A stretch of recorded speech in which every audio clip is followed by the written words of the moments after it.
সত্য বলিব, recharge yourself. ভুল শুদ্ধ মিলিয়েই মানুষ। আপনি যখন ভুল করেন, আপনার বিবেক তখন ঘুমিয়ে থাকে। যদি কেউ না জানে, তো বিবেক জানে আপনি কত বড় ভুল করেছেন। পরিবার, সমাজ, রাষ্ট্র আপনাকে শাস্তি না দিলেও বিবেক আপনাকে প্রতি মুহূর্তেই শাস্তি দিচ্ছে। তবে দাঁড়ান বিবেকের আদালতে, সত্য আপনার শক্তি হোক। নির্ভয়ে বলুন, কি ভুল করেছেন আপনি, কেন করেছেন, কোন পাপের শাস্তি আপনার বিবেক আপনাকে দিচ্ছে। আপনার সত্য বলার সাহস হাজার হাজার ভুলের জন্ম থামিয়ে দেবে। সাহস আছে সত্য বলার? তবে আপনার জন্যেই যাহা বলিব সত্য বলিব।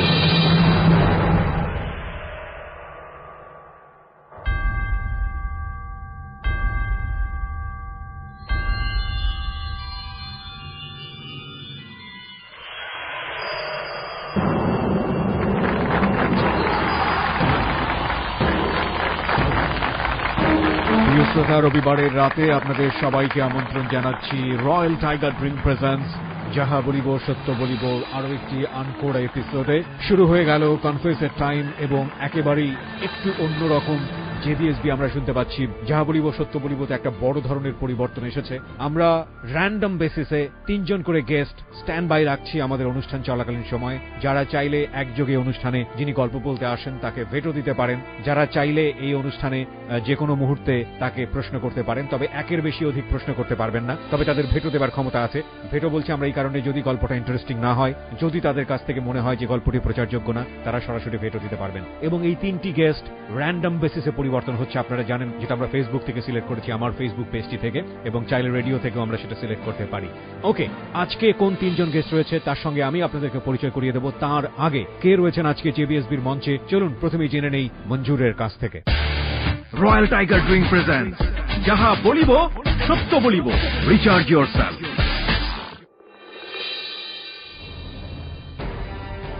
মানুষের জীবনকে রঙিন করে সাজিয়ে দেওয়ার কাজ করেন ফরহাদ।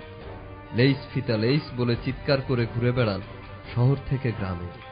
এই মানুষটি আজ আমাদের সত্য বলার মঞ্চের অতিথি।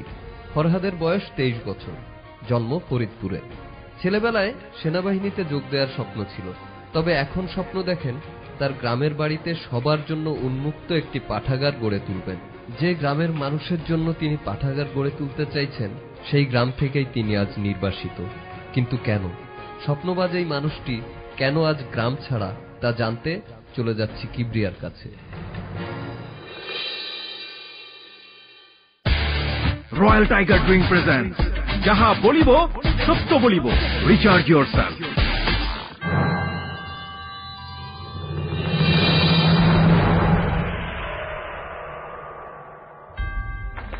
প্রিয় শ্রোতা, আমরা জানলাম যে ফরহাদ রয়েছে আজকে আমাদের সঙ্গে কনফেস করবার জন্য। ফরহাদের কাছে আমরা যাব, তবে তার আগে আমাদের মুখোমুখির যে 3 জন গেস্ট রয়েছে তাদের সঙ্গে একটু পরিচিত হতে চাই। স্ট্যান্ড বাই রয়েছেন আমার সঙ্গে। বাই দ্য ওয়ে, প্রথমে আপনি আপনার নামটা একটু বলেন এবং পরিচয়টা বলেন। আমি রুহান, আমি এসেছি ইউনাইটেড ইন্টারন্যাশনাল ইউনিভার্সিটি থেকে। ওকে, দেন আপনি বলেন। আমি সোহেল রানা, আমি এসেছি এমআইএসটি থেকে। ওকে, আপনার? আমি আবির, আমি এআইইউবিতে পড়ি। ফাইন, আমরা জানলাম যে এই 3 জন রয়েছে আমাদের সঙ্গে, যারা যে কোনো মুহূর্তে চাইলে আমাদের অনুষ্ঠানে একসাথে ভেটো দিতে পারেন। ভেটো দেওয়ার ক্ষমতা তাদের হাতে আছে, এবং একই সাথে তারা 3 জন প্রত্যেকে একটি একটি করে গুরুত্বপূর্ণ প্রশ্ন করার সুযোগ পাবেন আমাদের গেস্টকে, কিংবা চাইলে আমাকেও করতে পারেন। তারা থাকছেন স্ট্যান্ড বাই, এবং একই সাথে থাকছেন ডক্টর তাজুল ইসলাম, যিনি আমাদের অনুষ্ঠানের মধ্যমণি, যিনি পুরো অনুষ্ঠান শুনে তার মূল্যবান মতামত প্রদান করেন। তাজুল ইসলাম, আপনাকে আরো একবার স্মরণ করছি। জি ইনশাআল্লাহ, আমি আপনাদের সঙ্গে আছি। আশা করছি আপনার মূল্যবান মতামত আমরা পাবো এই বিষয়ে। প্রিয় শ্রোতা, আমরা শুরু করছি রয়্যাল টাইগার ড্রিঙ্ক প্রেজেন্টস যাহা বলিব সত্য বলিব। বরাবরের মতোই থাকছে এসএমএস পোল। তবে তার আগে প্রিয় শ্রোতা, আপনাদেরকে যেটি বলতে চাই, জীবনের গল্প পার্ট 3 বইটি বাজারে চলে এসছে। বইমেলাতে আপনি সংগ্রহ করতে পারবেন। বইমেলায় এনেছে বর্ণপ্রকাশ, এবং অমর একুশে বইমেলার বর্ণপ্রকাশের স্টল নাম্বার হচ্ছে 212। আমি আবারও বলছি 212। আপনি যদি ঘরে বসে বইটি পেতে চান, তাহলে আপনি রকমারি.com এ ফোন দিতে পারেন। তাদের ফোন নাম্বারটি হচ্ছে 16297। আরো একবার বলছি 16297। অথবা ফোন করতে পারেন, আরো একটি নাম্বার রয়েছে 01840521797। আমি আরো একবার বলছি 01840 040521797। এছাড়া আপনারা ফার্ম গেটের ইউসিসি বুক হাউস এবং নীলক্ষেতের নাহার বুক হাউস থেকে জীবনের গল্প পার্ট 3 বইটি সংগ্রহ করতে পারবেন। খুলনার বন্ধুরা যারা আমাদেরকে শুনতে পাচ্ছেন নেট থেকে, তাদের জন্য বলি, খুলনার বইমেলাতে বর্ণপ্রকাশের স্টল নাম্বার হচ্ছে 77। ওকে, আমরা ব্যাকগ্রাউন্ড থেকে শুরু করব এবং তার পরিণতি কি সেটাও জানব। শুরু করছি রয়্যাল টাইগার ড্রিঙ্ক প্রেজেন্টস যাহা বলিব সত্য বলিবর মূল পর্ব।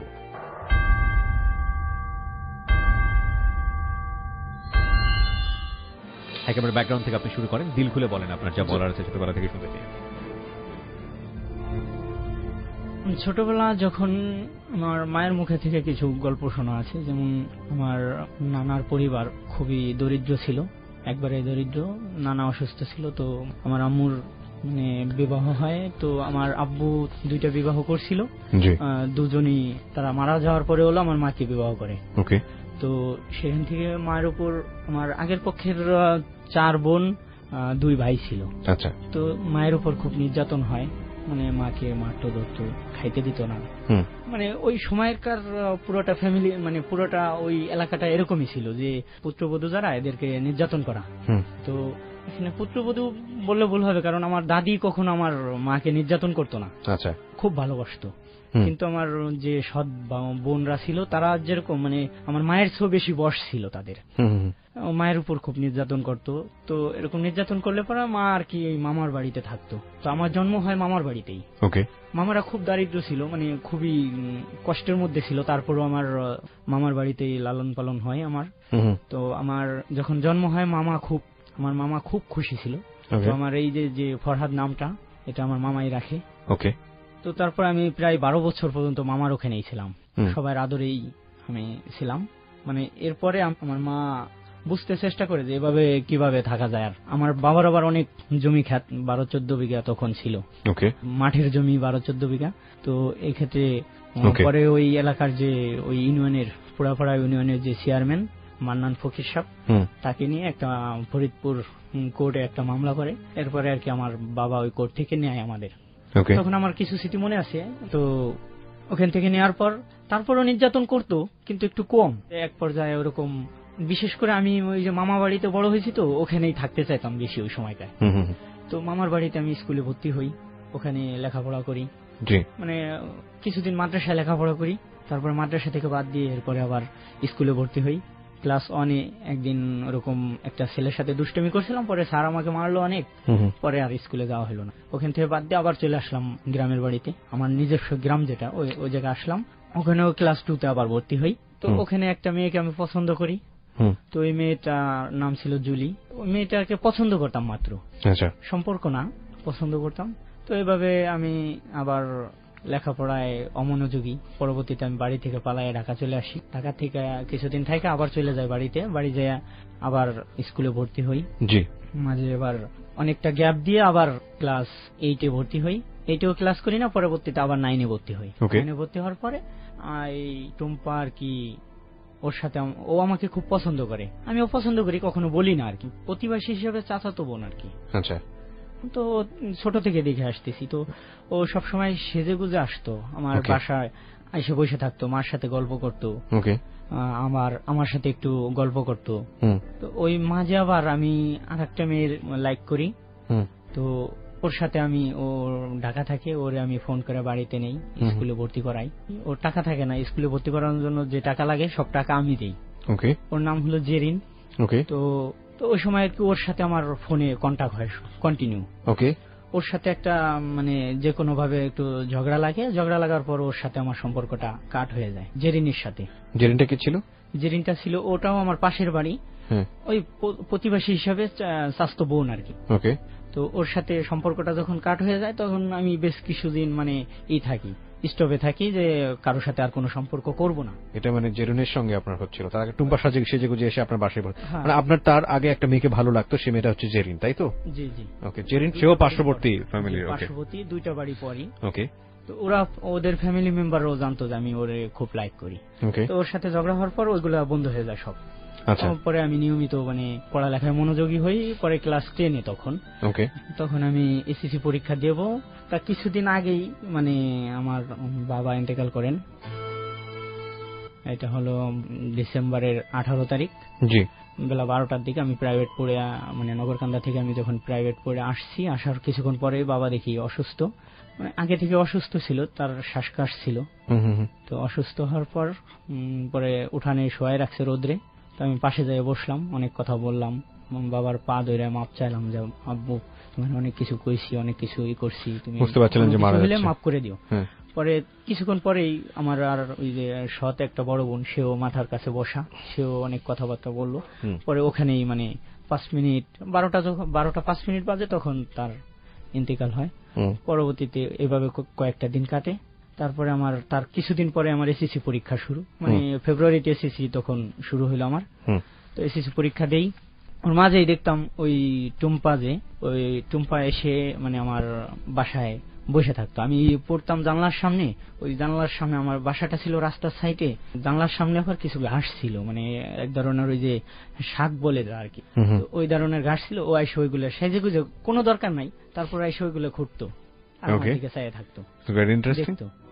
তো আমি পড়তেছি, আমি মাঝে মাঝে দু একটা কথা বলতেছি ওরে, ও আমাকে বলতেছে। এরকম কিছুদিন কাটে, হঠাৎ মানে ও আমার এসে বলতেছে, আসলে আমি ওরে লাইক করি, বাট আমি বলি না সাহস করে, কারণ ওরা আবার গ্রাম্য দিকে একটু প্রভাবশালী আর কি।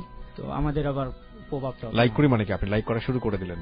হ্যাঁ, অলরেডি লাইক করা শুরু করলাম আর কি। ওকে। তো আপনার কি ক্লাসমেট ছিল নাকি মানে একই বয়সী ছিল? ছোট থেকে ক্লাসমেট ছিল। তো পরে আবার আমি কিছু গ্যাপ দিয়ে পড়ালেখা শুরু করি। তখন মানে ও আগায় যায়? ও আগায় যায় না, ও বাদ দিয়ে দেয় পড়ালেখা। ও আচ্ছা, বয়সে কি ছিল, মানে সমান ছিল নাকি আপনার যে ছোট ছিল? আমার থেকে 5-6 বছরের ছোট ছিল। ওকে, বলেন তারপর। তো তখন আর কি ওই ওরকম চলতে থাকে কিছুদিন। পরে পরীক্ষা যেকালে শেষ হয়ে গেল, তার মাঝে আমার মানে একটা স্মৃতি, সেটা হলো আমাদের ঘরের সামনেই, আমার বাসাটার সামনে একটা বড়ই গাছ, কুলু বড়ই গাছ। তো এটা অনেক বড়ই ধরতো। আচ্ছা। ওই ফেব্রুয়ারি মাসে ওই বড়ই গুলা পাকে তখন। জি। তো ওই সময়টাতে ওই গাছে একটা মৌমাছির চাক পড়ছে। তো ওই মৌমাছির চাক পড়ছে, বড়ই গুলা কেউ ভয়তে ধরে না, পাইকে একেবারে টসটসা হয়ে রয়েছে। ওই সময় আর কি ও আর কি আবার ওই গাছে মানে ফল খাইতে খুব পছন্দ করতো। তো আমরা গেছি, আমার মা আমার সাথে গেছে, আমি পরীক্ষা দিতে গেছি, মা বাইরে করা। পরীক্ষা তখন শেষের দিকে, এটা আমার বেশি স্মরণে নেই যে কোন পরীক্ষায়। তো ওরা আবার আমাদের উঠানে ধান নাড়তেছে। আমাদের উঠানটা ওই আমাদের মহল্লার ভিতরে সবচেয়ে বড় উঠান আমাদের। আচ্ছা। আমরা মানে ওই সময়কার অর্থনীতিতে অনেকটা আগাইছিলাম। আচ্ছা। তো ওই ওরা ধান নাড়তেছে, তো বড়ই দেখা ও গাছে উঠছে। মৌমাছির চাকে মৌমাছি যে কামড়াবে এই কথা আর ভাবে নাই, ও গাছে উঠে ওই বড়ই খাইতে গেছে, চাকের কাছে একবারে খুব সুন্দর বড়ই, ওইটা যখন পারতে গেছে ওরে কামড়ানো শুরু করছে, ওই তো লাফাইয়া একবারে দৌড় শুরু করছে। পরে আমরা বাড়ি এসে শুনলাম, মা শুনলো যে এরকম টুম্পা এরকম করছে। পরে একজন মাকে বললো, আমার এক খালাতো ভাই হয় পাশের বাড়ি, মানে খালাতো ভাই বলতে ওই যে মানে আমার সৎ খালাতো ভাই আর কি, যা বলা যায়। তো সেই খালাতো ভাই মারে বলছে, আপনার গাছের বড় এরকম ও খায়, আপনি মানা করতে পারেন না। তখন মা ওর পরে আমাকে ওই খালাতো ভাই আমাকে যা বলছে আর কি, আমার সামনে বলে নাই কথাগুলা, পরে কয় কি যে ও খাবে না তো খাবে কে, ওই তো খাবে। মানে কথাটা খুব ইয়া লাগছে, সাপোর্টিভ লাগতেছে আপনার কাছে, মনে হচ্ছে যে কিছু একটা সাপোর্ট দিচ্ছে বা কিছু। তো ওই কথাগুলা বলার পর ও আর কোনো কিছু বলে নাই, ঠিক আছে, ও আমার কাছেও বলে নাই। পরবর্তীতে পরীক্ষা যখন শেষ হয়ে গেছে, 2-4 দিন হয়েছে, তখন আর কি ওই পরীক্ষার মাঝেই মাকে নাকি ওই যে ওর মা মানে টুম্পার মা বলছিল যে তোর ছেলের সাথে আমার মেয়েটাকে যদি নিস তাহলে ভালো হইতো। মার সাথে খুব, মানে টুম্পার মা আপনার মাকে বলেছে? আমার মার সাথে আর টুম্পার মার সাথে খুব ক্লোজ ছিল, বান্ধবী সম্পর্ক ছিল। ওকে। তো ওই কথা বলছে, মা বলছে কি ঠিক আছে, তোর মেয়ে তো দেখতে শুনতে খারাপ না, নেওয়া যায়, সমস্যা কি, তো তোর মেয়েকে একটু পড়া, আমার ছেলে তো পড়তেছে। তো এই কথা বলছে, ওই কথাটাই ওনার মানে আমি এখন যতটুকু বুঝতে পারি ওই কথাটাই মাইন্ডে লেগে গেছে। মানে টুম্পার মার মাইন্ডে লেগে গেছে কি যে তোর ছেলের সাথে মেয়ে দিব, তা আবার পড়ালেখাই দিতে হবে। ও আচ্ছা আচ্ছা। তোমরা আবার অন্য উগ্র টাইপের লোক এলাকায়, ওনাদের ফ্যামিলি বা ওনাদের পুরা মানে বংশের যারা আছে এরা একটু উগ্র টাইপের। আচ্ছা। জ্ঞান বুদ্ধি কম, বোঝে না ওইরকম। ওকে। তো যাই হোক, পরে আমার চাচাতো ভাই, সে আবার বিয়ের উপযুক্ত, তো তারও বাবা মা মারা গেছে অনেক আগে। আর ফ্যামিলির বড় ভাই যে সে বিয়ে করছে, সেও একটু মানে ফ্যামিলিগত দিক দিয়ে একটু নির্যাতনে আছে, যে বাবিতে ভাত রান্না করে খাইতে দেয় না। তো এরকম মানে ওই বাবি যে তার বাপের বাড়ি থাকে, ও বাড়িতে থাকে, নিজে রান্না করে খাইতে হয়, খুব কষ্ট করতে হয়। ও বিয়ে করবে, তো মায়ে দেখতেছে। পরে ওই টুম্পার চাচা, এক চাচা, সে আর কি ওরে বলছে যে তুই যদি আমার বাস্তি নিস তাহলে তো তোর ভালো হবে। তোর টুম্পার স্বামীর নাম আর কি যে এনায়েত, তো ওই এনায়েতকে বলছে যে তুই যদি আমার বাস্তি নিস তাহলে তোর ভালো হবে। পরে ও রাজি হয়ে গেছে, দেখতে শুনতে খারাপ না, অনেক সুন্দর চেহারা, তো রাজি হয়েছে। পরে আর কি কথাবার্তায় এক কথায় মানে বিয়ে সেটেল হয়ে গেছে। পরবর্তীতে ওই কথা যখন টুম্পা শুনতে পারছে, তখন সরাসরি টুম্পা আমার কাছে আসছে। ততদিনে কি টুম্পার সঙ্গে আপনার কোনো ধরনের কথাবার্তা হওয়া, লাইক প্রেম করে? একদিন কথা হয়েছে, সেটা হলো আমার পরীক্ষার মাঝে। একদিন আমার বাসায় আসছে, এসে বলতেছে মানে অনেক কথাবার্তা বলে কি যে আপনি তো অনেক মেয়ের সাথে সম্পর্ক করেন। কে বলছে? জেরিনের সাথে আপনার সম্পর্ক না? তখন আমি সম্পর্কটা মানে ওরে লাইক করি, যার কারণে আমি ওইটা এড়াই যাই, বলি না এরকম কিছু না, জেরিনের বড় বোনের সাথে আমার আপু, এই হিসাবে ওর সাথে একটু ভালো সম্পর্ক, বড় আপা এই হিসেবে কথাবার্তা বলি ওদের সাথে। তো ওখানে এড়াই যাই কথাটা। তখন আর কি ও বলে যে আপনার আমার খুব পছন্দ হয়। ওই নিজে বলে? ও নিজে বলে। তো আপনি কি বললেন? আমি বললাম আমারও তো তোমাকে খুব পছন্দ হয়। তুমি করেই বললাম আমি, তো নাম ধরেই ডাকতাম আমি সবসময়, তো ওই সময় তুমি করে বললাম। তখনও কি কেউ জানতো যে এইরকম একটা সিম্পল ঘটনা বা এই ধরনের একটা মেলামেশা শেষ পর্যন্ত এই ছেলেটাকে এত বড় একটা ধাক্কার মুখে ফেলবে, গ্রাম ছাড়া করবে এবং সে এখন গ্রামে যেতে পারবে না? ঘটনার কেবল শুরু হয়েছে মাত্র। আমরা কিছু কিছু আমরা সবসময় বলি যে অপরাধের ব্যাকগ্রাউন্ড থাকে, অফকোর্স থাকে, কিছু কিছু অপরাধের ব্যাকগ্রাউন্ড আসলে এতটাই বেশি নাজুক থাকে যে সেটাকে আসলে ব্যাকগ্রাউন্ড বলাটাও খুব মুশকিল। আমরা সামনের দিকে এগোচ্ছি। জি, আপনি যেটা বলছিলেন যে এক ধরনের ভালো লাগা, সেটা আদান প্রদান হয়ে গেছে দুজনের মধ্যে, তো সেই অবস্থায় আপনাকে এসে বলছে যে তার বিয়ে ঠিক হয়েছে বা কিছু একটা, রাইট? হ্যাঁ।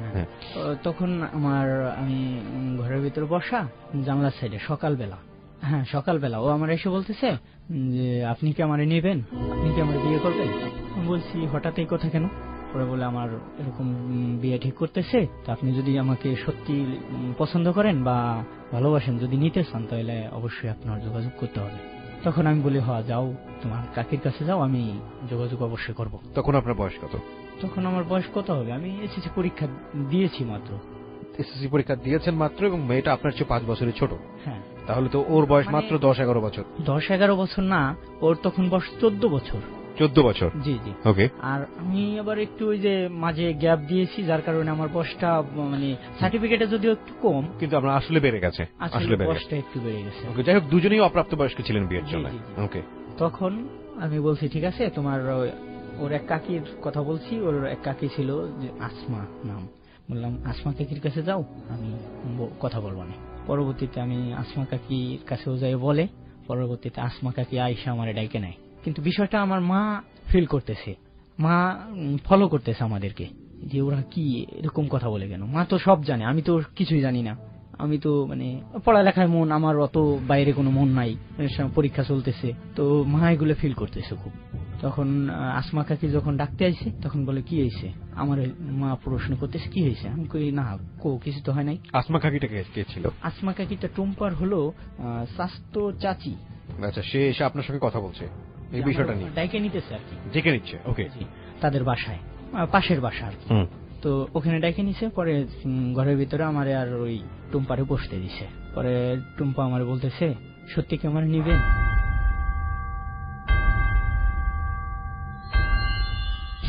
প্রিয় শ্রোতা, আমরা এই জায়গাটায় ছোট্ট একটা বিরতি নিতে চাই। আপনারা সবাই শুনছেন রয়্যাল টাইগার ড্রিঙ্ক প্রেজেন্টস যাহা বলিব সত্য বলিব, এবিসি রেডিও FM 89.2 এ। আমি মাত্র 4 মিনিটের ছোট্ট একটা বিরতি নেব। আর আজকের এই অতিথিকে যদি আপনারা দেখতে চান, চলে আসতে পারেন আমাদের ফেসবুক পেজে। ফেসবুকের ঠিকানা www.facebook.com/kibria.rj। আমি আবারও বলছি www.facebook.com/kebria.rj। পেজটি আছে RJ Kibria নামে। And please like this page. প্রিয় শ্রোতা, জীবনের গল্প পার্ট 3 বইটি বাজারে চলে এসছে। বইমেলাতে আপনি সংগ্রহ করতে পারবেন। বইমেলায় এনেছে বর্ণপ্রকাশ, এবং অমর একুশে বইমেলার বর্ণপ্রকাশের স্টল নাম্বার হচ্ছে 212। আমি আবারও বলছি 212। আপনি যদি ঘরে বসে বইটি পেতে চান তাহলে আপনি রকমারি.com-এ ফোন দিতে পারেন। তাদের ফোন নাম্বারটি হচ্ছে 16297। আরো একবার বলছি 16297। অথবা ফোন করতে পারেন, আরো একটি নাম্বার রয়েছে 01840521797। আমি আরো একবার বলছি 01840521797। এছাড়া আপনারা ফার্মগেটের ইউসিসি বুক হাউস এবং নীলক্ষেতের নাহার বুক হাউস থেকে জীবনের গল্প পার্ট 3 বইটি সংগ্রহ করতে পারবেন। খুলনার বন্ধুরা যারা আমাদেরকে শুনতে পাচ্ছেন নেট থেকে, তাদের জন্য বলি খুলনার বইমেলাতে বর্ণপ্রকাশের স্টল নাম্বার হচ্ছে 77। ফিরে আসছি ঠিক 4 মিনিট পর।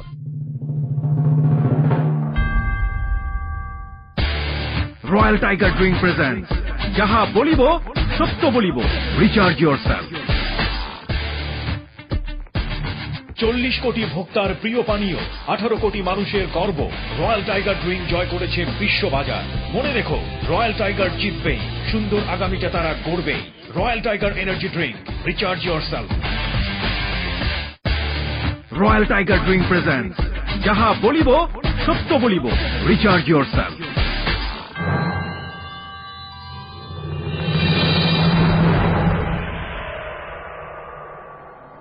4 মিনিট পর আরো একবার welcome and most welcome royal tiger drink presents যাহা বলিব সত্য বলিবতে। আর যে কিবরিয়া রয়েছে আপনার সঙ্গে, সাউন্ডে রয়েছে মঞ্জুর। ফরহাদের জীবনের অপ্রিয় সত্য আমরা শুনছিলাম প্রিয় শ্রোতা। ফরহাদের কাছে আমরা আবারও ফিরতে চাই। ফরহাদ, আমরা যেখানটায় ছিলাম তারপর টুম্পা আপনাকে জিজ্ঞেস করছে যে সত্যিই তাকে আপনি নিবেন কিনা। ওকে, তারপর তখন ও আমার পাশে বসে আমাকে জিজ্ঞালো যে আপনি সত্যি আমাকে নিবেন নাকি নিবেন না। ওর চোখে খুব মানে বুঝতে পারতেছি যে খুব কষ্টে আছে, কান্না মানে চোখ দিয়ে পানি আসতেছে এরকম। তো আমি বললাম হ্যাঁ তোমার আমি নিব, এটা 100%, কিন্তু কাকির একটু কষ্ট করতে হবে। পরবর্তীতে কাকি একটু বাইরে গেছিল, পরে কাকি আবার এসে বলে যে ঠিক আছে তুই নিবি সত্যি, তাহলে আমি কথা বলবো। আমাকে আপনি যদি রাজি করাইতে পারেন ওর বাবা মাকে। আমি জানি ওর মা খুব মানে একটু টাইপের, রাগী টাইপের আর মানে জেদি। তো আমি বলার পর ঠিক আছে আমি কথা বলবো। কাকি বললো আর কি যে আমি কথা বলি, অবশ্যই ওরে আমি রাজি করাবো, ওর মাকে আমি রাজি করাবো। পরবর্তীতে আমি বললাম ঠিক আছে রাজি করান, আমি একটু এসে যাবো, নগরকান্দা যাবো, হাটে যাইতে হবে, আমার পেঁয়াজ বিক্রি করতে হবে। তো আসছি, আসার পরে ওই সময় 2টা বা 3টা বাজে। ও আমাদের বাসায় বসে রয়েছে। টুম্পা আমাদের বাড়িতে বসে রয়েছে, বাড়িতে আমাদের বাসা থেকে যাচ্ছে না। পরবর্তীতে যখন যাচ্ছে না, আমি এসে সরাসরি ঘরে ঢুকে গেছি, মানে আমার বাসায় ঢুকছি। ঢুকার পরে মাকে বলছি মা আমার খাবার দাও, খুব ক্ষুধা লাগছে। পরে মা আমার খাবার দিছে, ও উঠানে দাঁড়ানো। পরে মা ওকে বলতেছে যে যাও মা যাও, এই তো কম করলাম না, কিন্তু তুমি তো আমার বউ হয়ে আসতেছো, তুমি আমার হয়তো ফরহাদের বউ না হতে পারলা, কিন্তু আমার অন্য এক ছেলের বউ তো হচ্ছো। অন্য এক ছেলের বউ হচ্ছে কি হিসেবে? মানে অন্য ছেলে, মানে ওই যে আমার চাচাতো ভাইয়ের কথা বলছে, মানে যার সঙ্গে বিয়ে ঠিক হয়েছে, যার সাথে বিয়ে ঠিক হয়েছে। ওকে, তারপর তো সে কথা বলার পর ও খুব কাঁদতেছে, কান্না অবস্থায় বাড়িতে গেছে। যাওয়ার পরে এর মাঝে অনেক ঘটনা ঘটছে, এটা আমি জানি না, পরে শুনতে পারছি আমি যখন হাটে গেছি তখন ও আয়সা আমাদের বাসায় বসে রয়েছে। ওর মা টের পাইয়া ওর মা আসছে, আইসা ওরে মায়েরে ধরে নিচ্ছে যে তুই কেন আমার কথায় রাজি হবি না। তারপরে ও মানে নাই, আবার আইসা যখন ওই যে আমার বাসা থেকে যখন মা আমার এই কথা বলছে, এর মাঝে আবার আগের ওই যে ও যে কথা বললো তার আগে আবার আমার চাচাতো ভাই আমারে ডাইকে নিছে। ওই যে সকালে আইসা ও বললো আমারে যে আপনি কি আমারে নিবেন কিনা, তার আগের দিন রাতে আবার আমারে বলছে ওর আমার চাচাতো ভাই আমার ডাইকে নিছে, ডাইকে নিয়ে বলতেছে ফরহাদ তোর এরকম আমার তো বিয়ে করার দরকার, আমি তো মেয়ে দেখতেছি, তারপর আবার আমাদের গোষ্ঠীটাকে মানে আমাদের গোষ্ঠীটাকে এলাকায় কেউ দাম দেয় না, গোনে না, তো এই ক্ষেত্রে আমাদের গ্রামের একটা প্রভাব দরকার, তো ওদের সাথে যদি আমরা আত্মীয় করি আমাদের গ্রামে একটা প্রভাব আসবে। কে বলেছে এটা বলতেছে আমার চাচাতো ভাই। কাকে বলছে? আপনাকে? আমাকে বলতেছে। ওকে, যখন এই কথা বলছে বলার পরে আমি হ্যাঁ ঠিক আছে, মানে টুম্পাকে বিয়ে করার ব্যাপারে? হ্যাঁ টুম্পাকে বিয়ে করার ব্যাপারে বলতেছে। টুম্পা ওরে তো আমি বিবাহ করতে চাই, তো এটা কেমন হয়? আমাকে যে বেশ ভালো হয়, খারাপ হয় না। মানে আমার তো ভিতরে আমার তখনই শুরু হয়ে গেছে কি বলে, কিন্তু আমি মুখে বলতেছি যে ভালো হয়। পরে এর কথা বলে আমি বাইরে আসি, ওখান থেকে বেরোয় এসে পরে আবার আমার মাকে বলি যে ইনায়েত ভাই এরকম বললো, তাই তুমি একটু কাজ করো, ওর বাবা মার কাছে যাও। মানে টুম্পার বাবা মার কাছে? হ্যাঁ, টুম্পার বাবা মার কাছে যাও তুমি। পরে আমার মাকে কয় যে কি করছ তুই এখনই, তোর এই বছরে তোর বাবা মারা গেল, এখন পর্যন্ত 4 মাস 2-3 মাস যাইতে পারলো না, তুই এখন বিয়ে করবার চাস? আমি বললাম যে দেখো আমি ওরে খুব লাইক করি, মানে ওরে খুব ভালোবাসি, তো তুমি একটু উপকার করো আমার। পরে মা বলে ঠিক আছে, তোর চাওয়াতেই আমার চাওয়া। পরে মা যায় এদিক দিয়ে, কিন্তু মারও কিন্তু ওরে পছন্দ, টুম্পারে খুব পছন্দ করে। তার মাঝে আর একটা কথা সেটা হলো যে আমার নানি সেও এরকম মারে বলছে যে ফরহাদের সাথে যদি ওরে আনিস খুব ভালো মানাবে। তো এই ক্ষেত্রে মানে ওই যে ফ্যামিলি সাপোর্ট পুরোটাই আমার পক্ষে আর কি। তো আমার মাকে পাঠাই, পরে মার কাছে মা ওদের বাড়িতে বাসায় যায়। যাওয়ার পরে আর কি ওর মাকে যখন বলে, ওর মা আর ওর আব্বা এক জায়গায় বসা, ও পাশে, ওর মাকে বলে, বলার পরে বলে যে তুই যদি আরেকদিন আগে আসতি তাহলে হয়তো সম্ভব ছিল। এটা ওর মা বলে? ওর মা আর ওর আব্বা বলতেছে তো তোর বাসুরির ছেলে ইনায়েতের সাথেই তো বিয়ে ঠিক হয়ে গেছে, এখন কি করব আমরা ওয়াদা দিয়ে ফেলাইছি, আর কিছু করার নাই। তখন মা আর কিছু না বলে চলে আসে। পরে আর একটা কথা বলে যে তোর ছেলে তো আরো আছে, আমার মেয়েও আরো আছে, দরকার তোর ছোট ছেলের সাথে আমার মেয়ে দেবো। ছোট ছেলের সাথে অন্য মেয়ে দিব? অন্য মেয়ে দিব মানে আপনার সঙ্গে না? আমার সঙ্গে না, অন্য মেয়ে দেবো। এই কথা যখন বলে তখন মা চলে আসে, মানে এটা একটা সান্ত্বনা মাত্র। তখন মা চলে আসে, মা এসে আমার এগুলো বলে। পরবর্তীতে আমি কি করব, আমি তো হতাশ, আমি এরকম শুয়ে রয়েছি, শুয়ে আমি চিন্তা করতেছি যে কি করা যায় আমার। পরে ওই দিন তো গেলই, পরে সকালে ওই খবর শুনলাম, শোনার পরে মানে খুব নিজের কাছেই কষ্ট লাগতেছে। তারপরে ওই তখন আর কি ওই আমি নামাজ পড়তে যাই, নামাজ পড়তে গেলে পরে আমার একটা বন্ধু ছিল, ওই যে সৎ ভাইয়ের খালাতো ভাই যে, তো ওর নাম হলো রানা।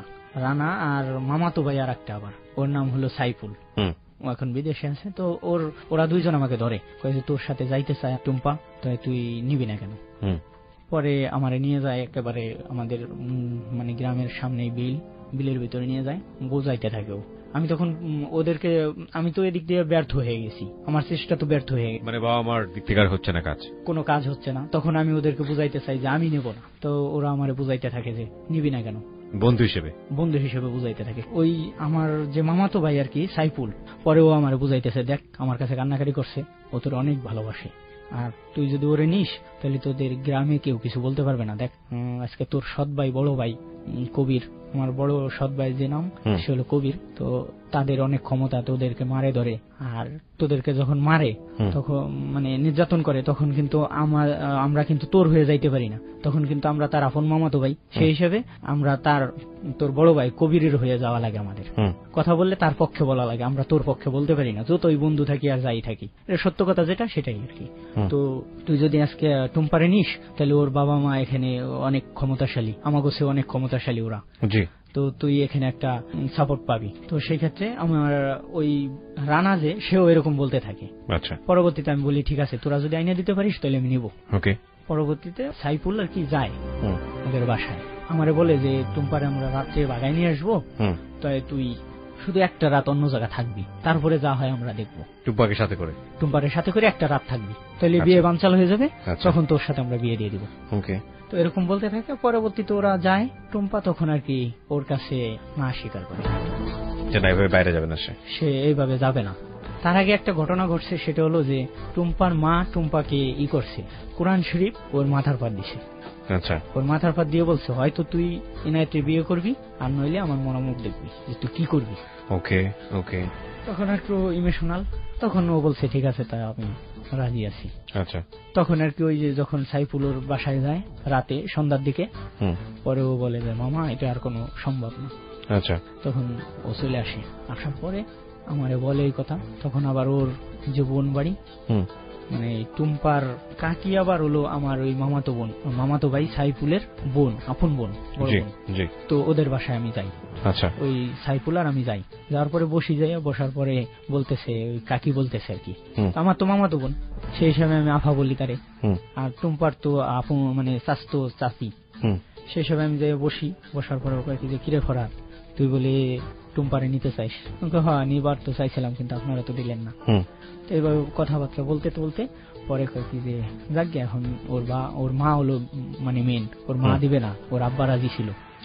তার আগে আবার ওই যে আমি যখন মারে পাঠাই, হুম। যে মানে ও আমাদের বাসায় এসে বসে রয়েছে, জি। তখন ওই দিন আবার আমি করি আপনার ওর চাচা, 2 চাচারে আমি হাত পায়ে ধরি। হ্যাঁ, আপনি আপনার নামটা বলে প্রশ্নটা করুন। আমি আবির।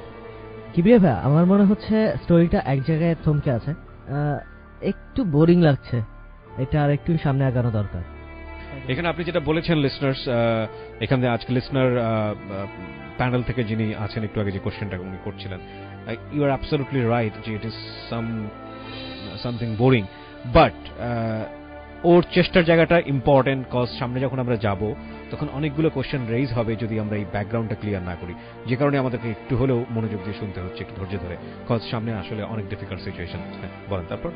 এখন পরে যখন আমি ওদের হাত পা ধরি, তখন ওর মাই রাজি হয় না, বাকি সবাই রাজি হয়ে যায়। আচ্ছা। আমার সাথে দেওয়ার জন্য সবাই রাজি হয়ে যায় যে এটা আমরা ঘুরাই দেবো, ডেট ঘুরাই দেবো, বলবো যে বিয়ে দেবো না, তোর একদিন পরে ওর সাথে আমরা বিয়ে দিয়ে দেবো। আচ্ছা। এরকম। কিন্তু ওর মা কোনোভাবে রাজি হয় না। ওর মা কোনোভাবে রাজি হয় না, এবং তারপরে যখন ওই যে আপুর বাসায় আমি কথা বলতেছি, পরে আমি কথায় কথায় বলে ফেলি যে একদিন হইলেও টুম্পারে আমি নিয়ে যাব। এটা আপনি কথায় কথায় বলে ফেলেন? বলে ফেলি ওই কথা। Note on this point. Okay. যখন এই কথাটা বলি, ওই কথাটা ফলাও ভাবে ওইটা প্রচার হয়ে যায় ওদের ফ্যামিলি মেম্বারদের মাঝে, প্রচার হয়ে যায় যে ফরহাদ বলছে একদিন হইলেও টুম্পারে নিয়ে যাবে। তো যখন এই কথাটা প্রচার হয়ে যায়, তারপর ওরা তেমন করে না, গ্রান্ট করে না, পাত্তা দেয় না, যেটাকে বলে। হ্যাঁ, পাত্তা দেয় না। আমি তো মানে ইমোশনাল। পরে আমি চেষ্টা করলাম যে একটু দেখি, যেহেতু বাল্য বিবাহ হচ্ছে, ওর তো বিয়ের বয়স হয় নাই, সেক্ষেত্রে আমি একটা দারোগার নাম্বার ছিল আমার, তো তার সাথে আমি ফোনে কথা বলি। সে বলে কি, ঠিক আছে, আপনি যদি এরকম সমস্যা মনে করেন তাহলে আপনি থানায় জানান, অভিযোগ করেন। পার্সোনালি তার সাথে কথা বলি। আচ্ছা। সে আমাকে পরামর্শ দেয়, আপনি অভিযোগ করেন থানায়, তারপরে আমরা যাই বন্ধ করে দিতে পারবো। ওকে। পরবর্তীতে আমি আবার চিন্তা করি যে ওর ফ্যামিলি তো আবার অনেক ক্ষমতাশালী, আমাদের কেউ নাই, এখানে আমি নির্যাতন, তাহলে আবার ডাবল নির্যাতন বাড়বে আমার। আচ্ছা। তো সেক্ষেত্রে আমি আর ওইদিকে যাই না। পরবর্তীতে আবার রাতেও যাই, ওর চাচার পায়ে ধরি, পা হাতে ধরিয়া পরে বলি। পরে ওর চাচা বলে কি আবার যাইয়ে দেখি আমরা। পরে ওর 2 চাচা যায়, যাই ওর মারে বোঝানোর চেষ্টা করে, ওর মা ডাইরেক্ট না করে দেয়। তারপরে আবার আমি একটু আগাইয়া যাই, যে যাই দেখি কি বলে। পরে টুম্পা ওখানে, ওই যে ওর মাথায় তো কোরআন শরীফ দেওয়া হয়েছে, তো সেই ক্ষেত্রে টুম্পা বলতেছে যে, মানে ওর চাচারা বলতেছে যে টুম্পা কি বলে সেই কথাটা আমরা নিব। টুম্পা যদি বলে ফরাদের সাথে যাবে, তাহলে আমরা ফরাদের সাথে দিয়ে দেবো। তখন আর কি টুম্পা বলে যে না, আমি কই, ফরাদ ভাইয়ের সাথে আমার তেমন কোনো সম্পর্ক নাই, মিথ্যা কথা। এটা আপনি শোনেন নিজ কানে? নিজ কানে শুনি। পরে ও টুম্পা আবার একটু বাইরের দিকে তাকায়, ও ঠিক পাইছে যে এখানে আসছে। পরে ও বাইরের দিকে তাকায়, ওর মা ওইটা ফলো করে ওর মা বাইরে আসে। বাইরে এসে কয় কি যে, মানে আমার একটা বকা দেয়, বকা দিয়া দাবড় দেয়, আমার মানে একটু দৌড় দেওয়ার চেষ্টা করি। তখন ওই যে ওর সামনে আবার ইট রাখা, বালু রাখা, ওখান থেকে একটা ইট ধরে আমার ইট লাগাইতে যায়। পরে 2-1 লোকে ঠেকায় যে না, ইট মারা যাবে না, ও আইসে, ঠিক আছে, বলছে হয়ে যাবে, সমাধান হয়ে যাবে। পরবর্তীতে আমি যখন চলে আসি, ওর আম্মু বলতেছে যে ওর সাথে যদি তোমরা দিতে চাও তাহলে আমি নিজের মাথা নিজে ভেঙে ফেলবো, এবং ইট যে ইটটা আমার মারার জন্য নিছিল ওইটাই আর কি মাথায় গোটায় নিবার যায়। তখন আর কি সবাই ফিরে যায়। পরে আমার আইসা অনেকে বোঝায় যে এটা করা ঠিক হবে না, থাক, যা হবার হয়ে গেছে, তুমি ভুলে যাও, ওরা ওদের জীবনে ফিরে থাক। আচ্ছা। পরবর্তীতে আমি আসলেও আমার দিকে আমি ফিরে চলে আসি। মেনে নিলেন আপনি বাস্তবতা? আমি মেনে নিলাম। আমি একটু মানে ওই যে আমার তখন আবার একটা বক্স ছিল, ওই বক্সে কিছু গান টান চালালাম, মানে মনের দুঃখে আর কি, মনির খানের কিছু গান টান শুনলাম। তারপরে ওইভাবে ক্ষান্ত রইলাম। কয়েকদিন পর আস্তে আস্তে মেনে নিলাম আর কি। তো এভাবে কিছুদিন কাটার পর ও আমাকে একদিন ফোন দিল।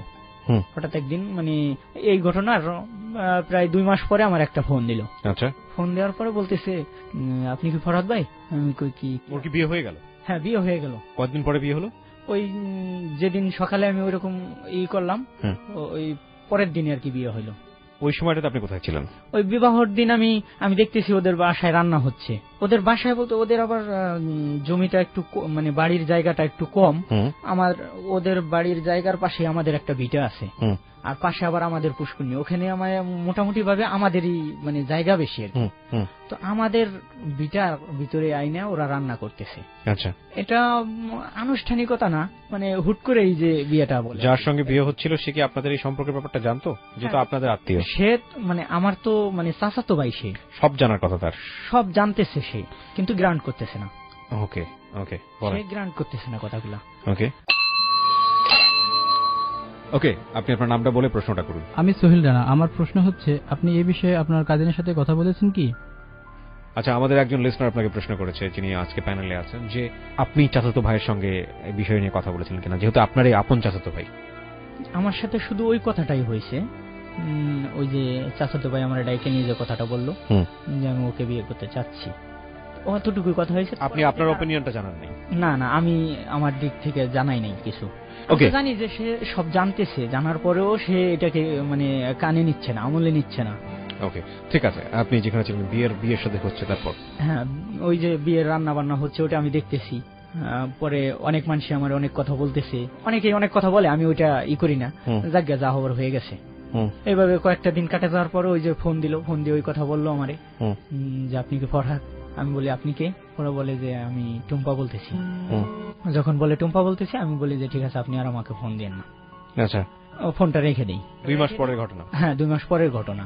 পরে ফোনটা রেখে দেওয়ার পর ওই ফোনটা দিছিল হলো ওর খালার মোবাইল। ওই সময় আপনি কোথায় 2 মাস পরে? আমি বাড়িতেই। বাড়িতে? তো আপনার চাচাতো ভাইয়ের বাড়ি আপনার বাড়ি থেকে কত দূর ছিল? একবারে আমি যে বাসায় থাকি, মানে যে ঘরে থাকি, সেই ঘরের থেকে সর্বোচ্চ 8 হাত ফাঁক হবে। তো 2 মাস পরে ফোন দিল, মানে আপনার তো সকাল বিকাল দেখা হওয়ার কথা। তাহলে দেখা হইতো, আমি নিচের দিকে তাকাই থাকতাম, অথবা সে নিচের দিকে তাকাই থাকতো। টুম্পা কারোর সাথে কারো কোনো কথা হইতো না, আমি ওদের সাইডে যাইতাম না। আমাদের মানে বাড়ি থেকে বেরোনোর 2টা পথ ছিল, 2 সাইড দিয়ে। আমাদের আমি অন্য পথ ইউজ করতাম, ওই সাইড দিয়ে যেতাম না কখনোই। ঠিক আছে। তো 2 মাস পরে ফোন দিয়ে বলতেছে আপনি কি ফরহাদ? হ্যাঁ, আমাকে বলতেছে ফরহাদ। ফোনটা রেখে দেওয়ার পরে আর কি, পরে ওই কথাটা আমি আমার মায়ের কাছে শেয়ার করি। মা এরকম, পরে খবরদার কখনো ওই দিকে তাকাবি না। মা আমারে এই কথা বললো, খবরদার কোনোদিন ওই দিকে তাকাবি না। আচ্ছা, তোরে আমি ওর সাথে ভালো বিয়ে করাবো। পরবর্তীতে আমার এক পাশের বাড়ি এক চাচা, সে আমার মানে মা যায় তার কাছে, যায় বলার পরে আমার ডাইকে নিয়ে বলে কি, শোন, টুম্পার বাপ মা কি ক্ষমতা, তার চেয়েও ক্ষমতাশালী ঘরে আরো ভালো মেয়ে তোরা এনে দেবো আমরা। তোরা শুধু একটা ঘর দে। আমাদের ঘরটা আবার নর্মাল ছিল, ওই যে 1965 সালে একটা ঘর, মানে জোর করে একটা ঘর দিছিল বাবা, সেই সময়ের ঘরটাই ভাঙাচোরা একটু। তো বলে যে ঘরটা ঠিক কর, তোরে আমরা ভালো একটা বিয়ে করাবো। তো যাই হোক, পরবর্তীতে আর কি ওইটা ওইভাবেই ক্ষান্ত হয়। ওই আমার যে ফোন দিছে, এই কথাটা ওর চাচার কাছে নালিশ করা হয় যে তোমাদের বাস্তি এরকম আমার মানে ফরহাদে ফোন দিছিল। পরে ওই কথাটা বলার পর ও আর কখনোই যোগাযোগ করার চেষ্টা করে না, ও নিজে থেকে ভয় পায় আর কি, যে এরকম বলে দেয় যদি। আচ্ছা, পরবর্তীতে ওর একটা সন্তান হয়, এরপরেও আমি যোগাযোগ করি নাই। তো আমার মতো করে আমি চলছি। ঘটনাটা যেটা ঘটলো সেটা হলো আপনার 2015 সালের, এটা হলো আমি মানে ইন্টারমিডিয়েট যখন পরীক্ষা দিলাম, তখন ইন্টারমিডিয়েট পরীক্ষা দিয়ে হলো আমি 2013-তে পরীক্ষা দিয়েই ঢাকায় চলে আসলাম। আচ্ছা, ঢাকায় এসে কিছুদিন আমি যেই মানে আমাদের এলাকায় আবার একটা নিয়ম, মানে কেউ বেকার থাকে না। সেটা হলো, কারণটা হলো আমাদের এলাকার ফলাও ভাবে অনেকেই ওই যে আপনার এই কসমেটিকের ব্যবসা করে। তো ওখানে আমাদের এলাকায় 2 জন মহাজন, মানে এখানে যাদের দোকান আছে আর কি, 2-3 জন এরকম আছে, ওনাদের সাহায্যে আর কি ওই সবাই ব্যবসা বাণিজ্য করে, কেউ বেকার থাকে না আর কি।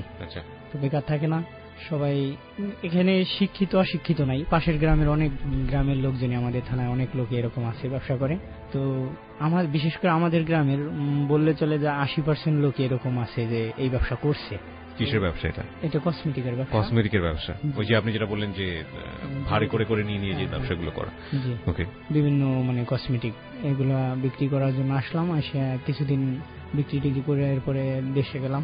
যাওয়ার পরে এখন মা আবার খুব অসুস্থ হয়ে পড়ে। আমার রেজাল্টের পরের থেকে এই ঘটনা ঘটে যে উনি অসুস্থ। তো আমার রেজাল্টটা যে খারাপ হয়, এটা আমি মাকে বা আমার এলাকার কাউকে, আমার কোনো বন্ধুকেও জানতে দেই না যে আমার রেজাল্টটা খারাপ হয়েছে। আমি বলি যে আমি পাস করছি, ভালো রেজাল্ট হয়েছে মোটামুটি, এরকম বলে রাখি। কেউ মানে জানতে চাইলে ওইভাবে বলি। কিন্তু কিছুদিন রাখার পর মা ওইটা জানে ফেলার পর এমনিতে মার শরীরটা খারাপ ছিল, তারপরে মা আর কি একটু শারীরিকভাবে অসুস্থ। যাই হোক, অক্টোবরের দিকে এসে মা মারা যায়। তো আমি ওই দিন রাত, বাবাও মারা গেল, মাও মারা গেল, পরিবারের বড় সন্তান আপনি, বিশেষ করে আপনার মার ঘরের। জি জি, তখন ওই সৎ ভাইরা কেউ আমাদের সাথে নাই। সৎ ভাই বলতে 2 জন ভাই ছিল, এবং আপনি যাকে লাভ করতেন সে মেয়েটারও বিয়ে হয়ে গেছে, মানে জীবনের ডিফিকাল্ট সিচুয়েশন বলতে যেটা বোঝায় ওই মোমেন্টে। তো আমার সৎ ভাই বলতে যে 2টা ভাই ছিল, একটা অনেক আগেই মারা গেছে ব্লাড ক্যান্সারে। তো সে আবার মানে আমাদের খুব ভালোবাসতো। আচ্ছা। সে মারা যাওয়ার পর থেকেই আমাদের ফ্যামিলিটা একটু ডাউনে পড়ে যায় অর্থনৈতিকভাবে, অনেকগুলো জমি মানে বন্দুক রাখা হয়, যার কারণে টাকা পয়সার দিক থেকে একটু ডাউনে পড়ে যাই আমরা। তো পরবর্তীতে যখন আমি করলাম, মা মারা গেল। মা মারা যাওয়ার পর আবারও কি করব, কিছু পাই না কাজ। পরে আমার এক মামা, চাচাতো মামা, তো সে আবার ঢাকাতেই রামপুরাতে আর কি তালাচেবের কাজ করে। তো তার কাছে আসলাম, কাজ শিখলাম। কিছুদিন কাজ শেখার পর সপ্তাহখানিক লাগলো আমার পুরো কাজটা শিখতে। কিছুদিন কাজ করলাম, তারপরে কাজ করে দেখি মানুষের অমানসিক মানে আমাদের প্রতি একটা মানুষের অন্যরকম ব্যবহার। তো আমার খারাপ লাগলো, ওই কাজটা ছেড়ে দিলাম। ছেড়ে দিয়ে আবার গ্রামে কিছুদিন থাকলাম, তারপর আবার চলে আসলাম আবার ঢাকাতে এসে আবার এই যে কসমেটিকের ব্যবসা শুরু করলাম। পরবর্তীতে আমার মা মারা গেছে, আমার ফ্যামিলি কিভাবে চলবে? ছোট একটা বোন আছে, ছোট একটা ভাই আছে, আর একটা ভাই আমার ছোট যেজন, সেজন মোটামুটি বড়, সে সাংসারিক কাজবাজ করে। এখন রান্না বান্না এদের দেখাশোনা।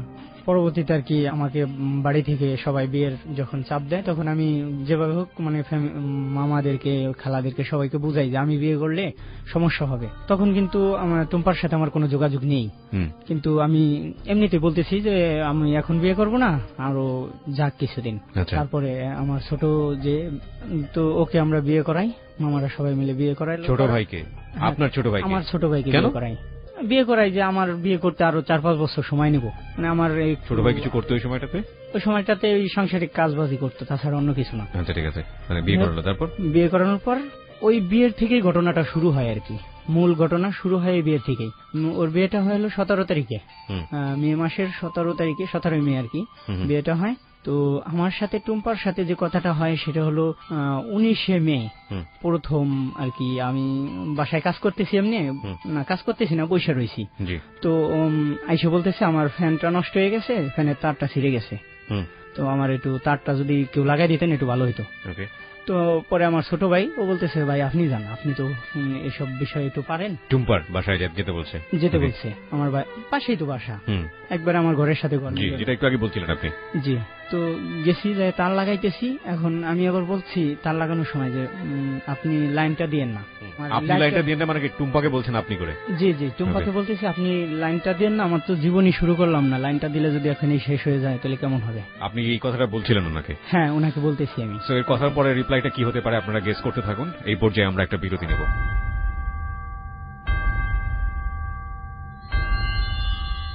বিরতি শব্দ আরো একবার প্রিয় শ্রোতা, 5 মিনিটের একটা বিরতি নেব এবং রাত 1টার সময় ফিরব। ইন দ্য মিন টাইম যারা ওকে দেখতে চান চলে আসুন আমার ফেসবুক পেজে। ফেসবুকের ঠিকানা www.facebook.com/KEBRIA.RJ। পেজটি আছে RJ কিবরিয়া নামে। And please like this page. যারা এখানে এসে নিজের জীবনের অপরাধগুলো লাখো মানুষের সামনে তুলে ধরতে চান, এই অর্থে যে আপনার মতো করে ভুল সমাজে আর কেউ কখনো না করুক, আপনার মতো করে অপরাধী আর সমাজে কেউ কখনো না হোক, তারা আমাদেরকে ফোন করবেন। ফোন নাম্বারটি হচ্ছে 096113892892। ফোন করার পরে আপনি 2 চাপবেন, এরপরে আপনার যা কথা বলার আছে সেটা বলবেন এবং সেল নাম্বার দিতে ভুল করবেন না, সেল নাম্বারটি মুখে উচ্চারণ করে বলবেন। প্রিয় শ্রোতা, জীবনের গল্প পার্ট 3 বইটি বাজারে চলে এসছে, বইমেলাতে আপনি সংগ্রহ করতে পারবেন। বইমেলায় এনেছে বর্ণপ্রকাশ এবং অমর একুশে বইমেলার বর্ণপ্রকাশের স্টল নাম্বার হচ্ছে 212। আমি আবারও বলছি 212। আপনি যদি ঘরে বসে বইটি পেতে চান তাহলে আপনি রকমারি.com ফোন দিতে পারেন। তাদের ফোন নাম্বারটি হচ্ছে 16297। আরো একবার বলছি 16297। অথবা ফোন করতে পারেন, আরো একটি নাম্বার রয়েছে 01840521797। আমি আরো একবার বলছি 01840521797। এছাড়া আপনারা ফার্ম গেটের ইউসিসি বুক হাউস এবং নীলক্ষেতের নাহার বুক হাউস থেকে জীবনের গল্প পার্ট 3 বইটি সংগ্রহ করতে পারবেন। খুলনার বন্ধুরা যারা আমাদেরকে শুনতে পাচ্ছেন নেট থেকে, তাদের জন্য বলি খুলনার বইমেলাতে বর্ণপ্রকাশের স্টল নাম্বার হচ্ছে 77। আমরা বিরতির পর আবারও ফিরছি।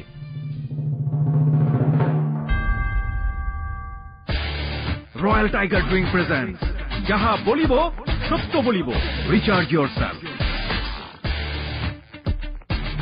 40 কোটি ভোক্তার প্রিয় পানীয়, 18 কোটি মানুষের গর্ব, রয়্যাল টাইগার ড্রিঙ্ক জয় করেছে বিশ্ববাজার।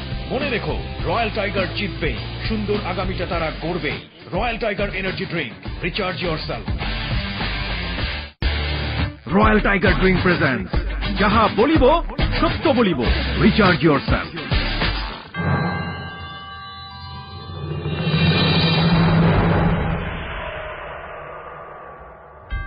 প্রিয় শ্রোতার, সময় হচ্ছে রাত 12টা। আপনারা শুনছেন রয়্যাল টাইগার ড্রিঙ্ক প্রেজেন্টস যাহা বলিব সত্য বলিব, এবিসি রেডিও FM 89.2-তে। আমরা আবারও ফিরছি ফরহাদের কাছে। ফরহাদ, পরবর্তীতে ফিডব্যাক আসলো যে আপনার জন্য আমি দোয়া করি, আপনার জীবন শুরু করেন, সুন্দরভাবে জীবনযাপন করেন, এটাই আমি কামনা করি, সবসময় আপনার জন্য দোয়া করি। টুম্পা এটা বলছে। টুম্পা এটা বলছে। তখন তোদের কি ওর বাচ্চা কাচ্চা হয়ে গিয়েছে? হ্যাঁ, একটা বাচ্চা হয়েছে। বাচ্চার বয়সও প্রায় 4-5 বছর। তো ওই দিন গেল 19 তারিখে ওই আমার এক মানে আমার বড় চাচাতো ভাইয়ের মেয়ে অসুস্থ, হাসপাতালে দেখতে যাব। তো সেও যাবে, টুম্পাও যাবে। তখন একটা ভ্যানে আমরা দুইজনেই একসাথে গেলাম। ভ্যানের মধ্যে বসে কথা হইলো যে অনেক লাভ করতাম আপনারে, তো আপনি ভুলে গেলেন আমারে এভাবে। এটা টুম্পা বলছে? আমি বলতেছি। আপনি বলছেন? ওকে। আপনার ছবিটা আমি লালন করে রাখছি বুকের মধ্যে। এগুলো আপনি বলছেন? আমি বলছি। তো আমি একটা ছবিও বাইর করে ফেসবুকে রাখছিলাম, অনেক আগের তোলা ছবি। ওই ছবিটা দেখাইলাম যে দেখেন আমি ফেসবুকে এই ছবিটা রেখে দিছি। যে এই ছবিটাকে মানুষ দেখে না। আমি বলি কেউ দেখে না, এমন ভাবে রাখা হয়েছে যে কেউ দেখবে না। পরবর্তীতে তারপরে বলে যে আমি আপনাকে সবসময় স্মরণ করি, কিন্তু আপনি তো আপনার স্মরণে সাড়া দেন না। পরে আমি বললাম যে স্মরণ ওইভাবে করলে হয়, মাঝে মধ্যে 2-1 ফোন করে জিজ্ঞেস করতে হয় যে কেমন আছেন, কোথায় আছেন। এতটুকু যদি জিজ্ঞাইতেন তাও একটু মনে শান্তি পাইতাম। পরে ওইভাবে কথা বলে যাই, পরে আবার ফেরত আসি। তারপরে পরের দিন 3 দিন পরে আমার একটা রিকোয়েস্ট কল দেয় মোবাইলে। ওই সময় আর আমি ব্যাক করি না। পরের দিন আমার সকালে বলতেছে, মানে ইশারায়, আমার রান্নাঘরের সামনে আমি দাঁড়ানো, আমার ছোট ভাইয়ের বউ রান্না করতেছে। তো আমি ইশারায় বলে যে কালকে একটা ফোন আসছিল আপনার, তো আপনি চেনেন নাই সে নাম্বারটা। তখন আমি বুঝতে পারি যে তাহলে তো এই লোকটা। পরবর্তীতে ওই দিন সন্ধ্যার দিকে আমি কথা বলি, ওই নাম্বারটা বাইর করে কল দিই। কল দিলে বলতেছে যে কি ব্যাপার, আপনি ধরে ফেললেন এই নাম্বার দিয়ে আমি কল দিছি? এটা আমার ব্রেনে ছিল যে এই নাম্বার থেকে রিকোয়েস্ট কল আসছিল। তখন এই যে কথা হইলো, অনেক কথা হইলো, প্রায় 1-1.5 ঘন্টা তার সাথে ফোনে আমাদের পাশে মাদ্রাসা ঘাটে বসে কথা হইলো। এই যে শুরু হইলো আবার নিয়মিত কথা হইতো। নিয়মিত কথা হওয়ার পর টুম্পার সঙ্গে, হ্যাঁ টুম্পার সঙ্গে নিয়মিত ফোনে কথা হইতো। পরবর্তীতে যখন সে আমার এরকম কথা হইতেছে 2-3 দিন এরকম কথা হইতেছে, পরে আমি ঢাকায় চলে আসলাম। প্রতিদিনই আমার সে বিশ্বাস করতে চায় না যে আপনি এই কথাগুলো মানুষের কাছে প্রচার করে দেবেন, সে আমার অবিশ্বাস করে। মানে আপনি কি চাচ্ছিলেন? সামহাও তাকে কনভিন্স করতে চাচ্ছিলেন, যেহেতু আপনার আগে একটা কথাই ছিল এরকম যে একদিনের জন্য হলো ওর সঙ্গে সংসার করব বা নিব। না, তখন এরকম কিছু ছিল না মনে, বাট মানে বন্ধুত্বপূর্ণ সম্পর্ক রাখবো এরকম কিছু মনে ছিল, যে বন্ধু হিসাবে কথা বলবো। কিন্তু যখন আমার বিশ্বাস করতেছে না, তখন আমি একটা গল্প লিখে ফেলি ওই বিষয়ে। তো গল্পটার নাম দেই আমি অবিশ্বাসী। তো গল্পটা লিখি, অনেক সুন্দর করে গল্পটা লিখি, লেখাও শোনাই।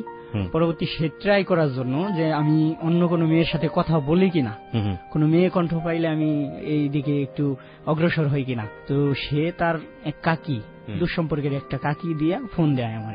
মানে আপনাকে দেখছে, বাজিয়ে দেখছে যে আসলে আপনি কেমন আছেন। হ্যাঁ, পরে দেখলে ফোন দেয়। ফোন দিলে পরে আমি বলি আমার পরিচয় চায়। তার পরিচয় দেয় না ওই মেয়েটা, তার কাকি আমার পরিচয় দেয় না, মানে আমার পরিচয় চায়। আমি বলি যে আমি পরিচয়হীন মেয়ের সাথে কথা বলি না, এভাবে কথা বলে রাইখে দেই। পরে আবারও ফোন দেয়, এরকম 2-3 দিন ফোন দিলে পরে আমার পরিচয় যখন জানতে চায়, আমি বলি যে আমার পরিচয় কি, আমি হলো টুকাইয়ের আবার কিসের পরিচয় আছে, এরকম বলি। ফোনটা কাইটে দেয়। কাইটে দিয়ে পরে আমার টুম্পা বলতেছে যে আপনি একটা আসলে চমৎকার মানুষ। কেমন? কয় যে আপনার এইরকম কল দিছিল না, সে কিন্তু আমার কাকি, আমি আপনার ট্রাই করলাম। ওকে।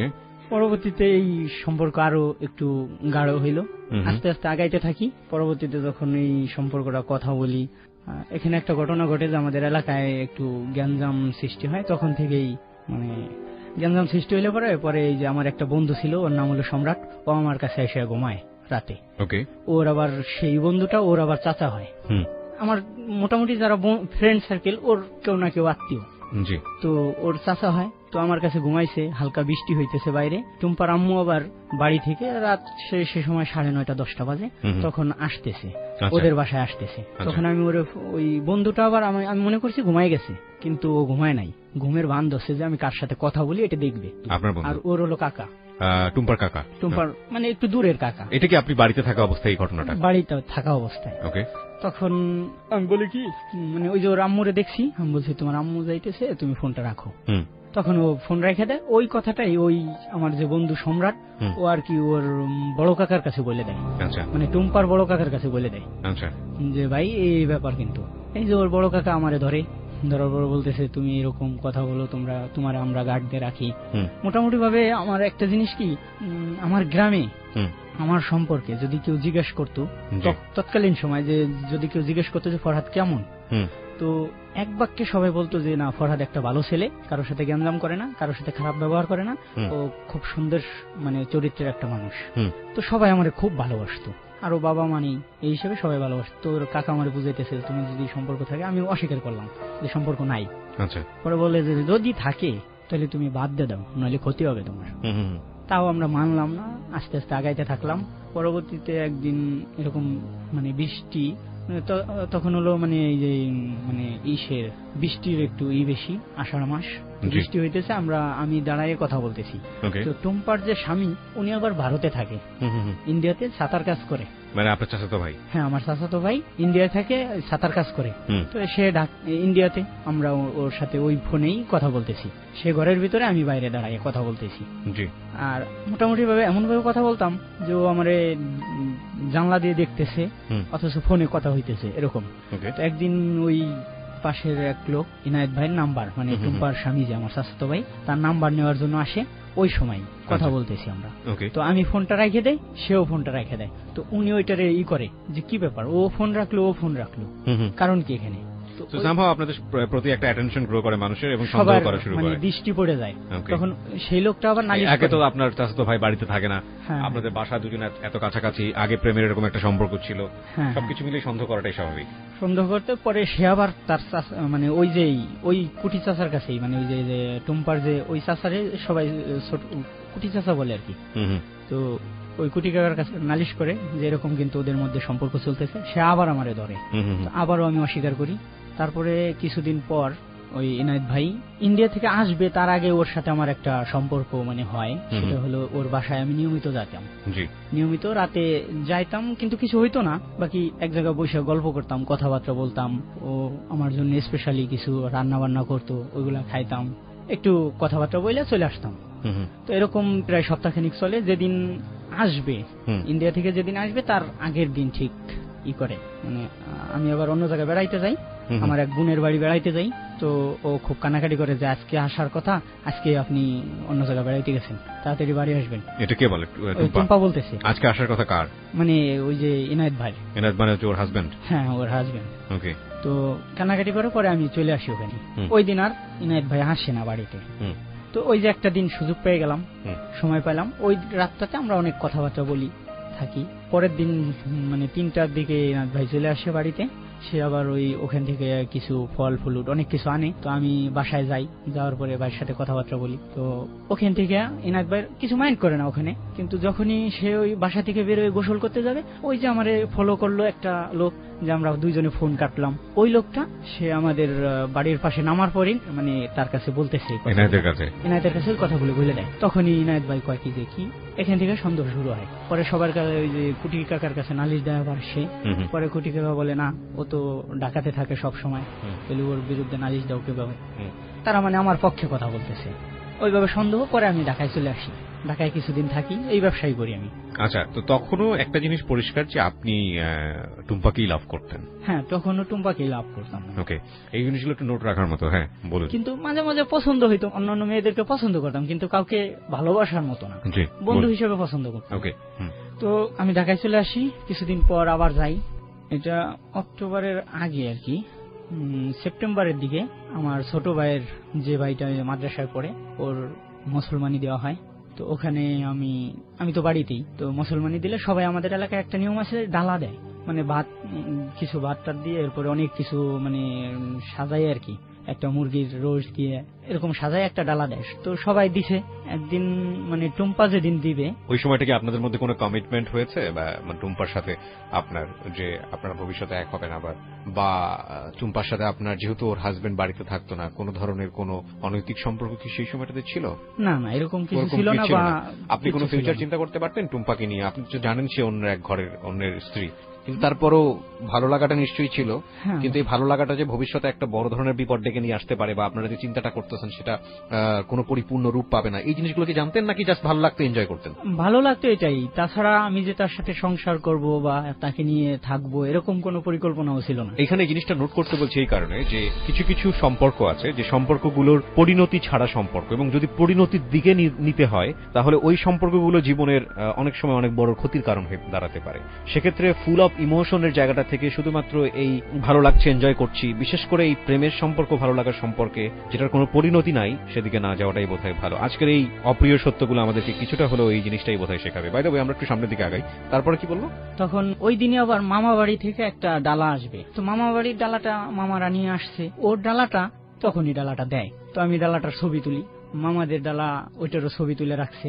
তো ওই ছবিগুলো আমি ফেসবুকে আপলোড দিই। তো ওর যে ডালাটা ওইটাই আবার আমি কিছু কথা লিখি।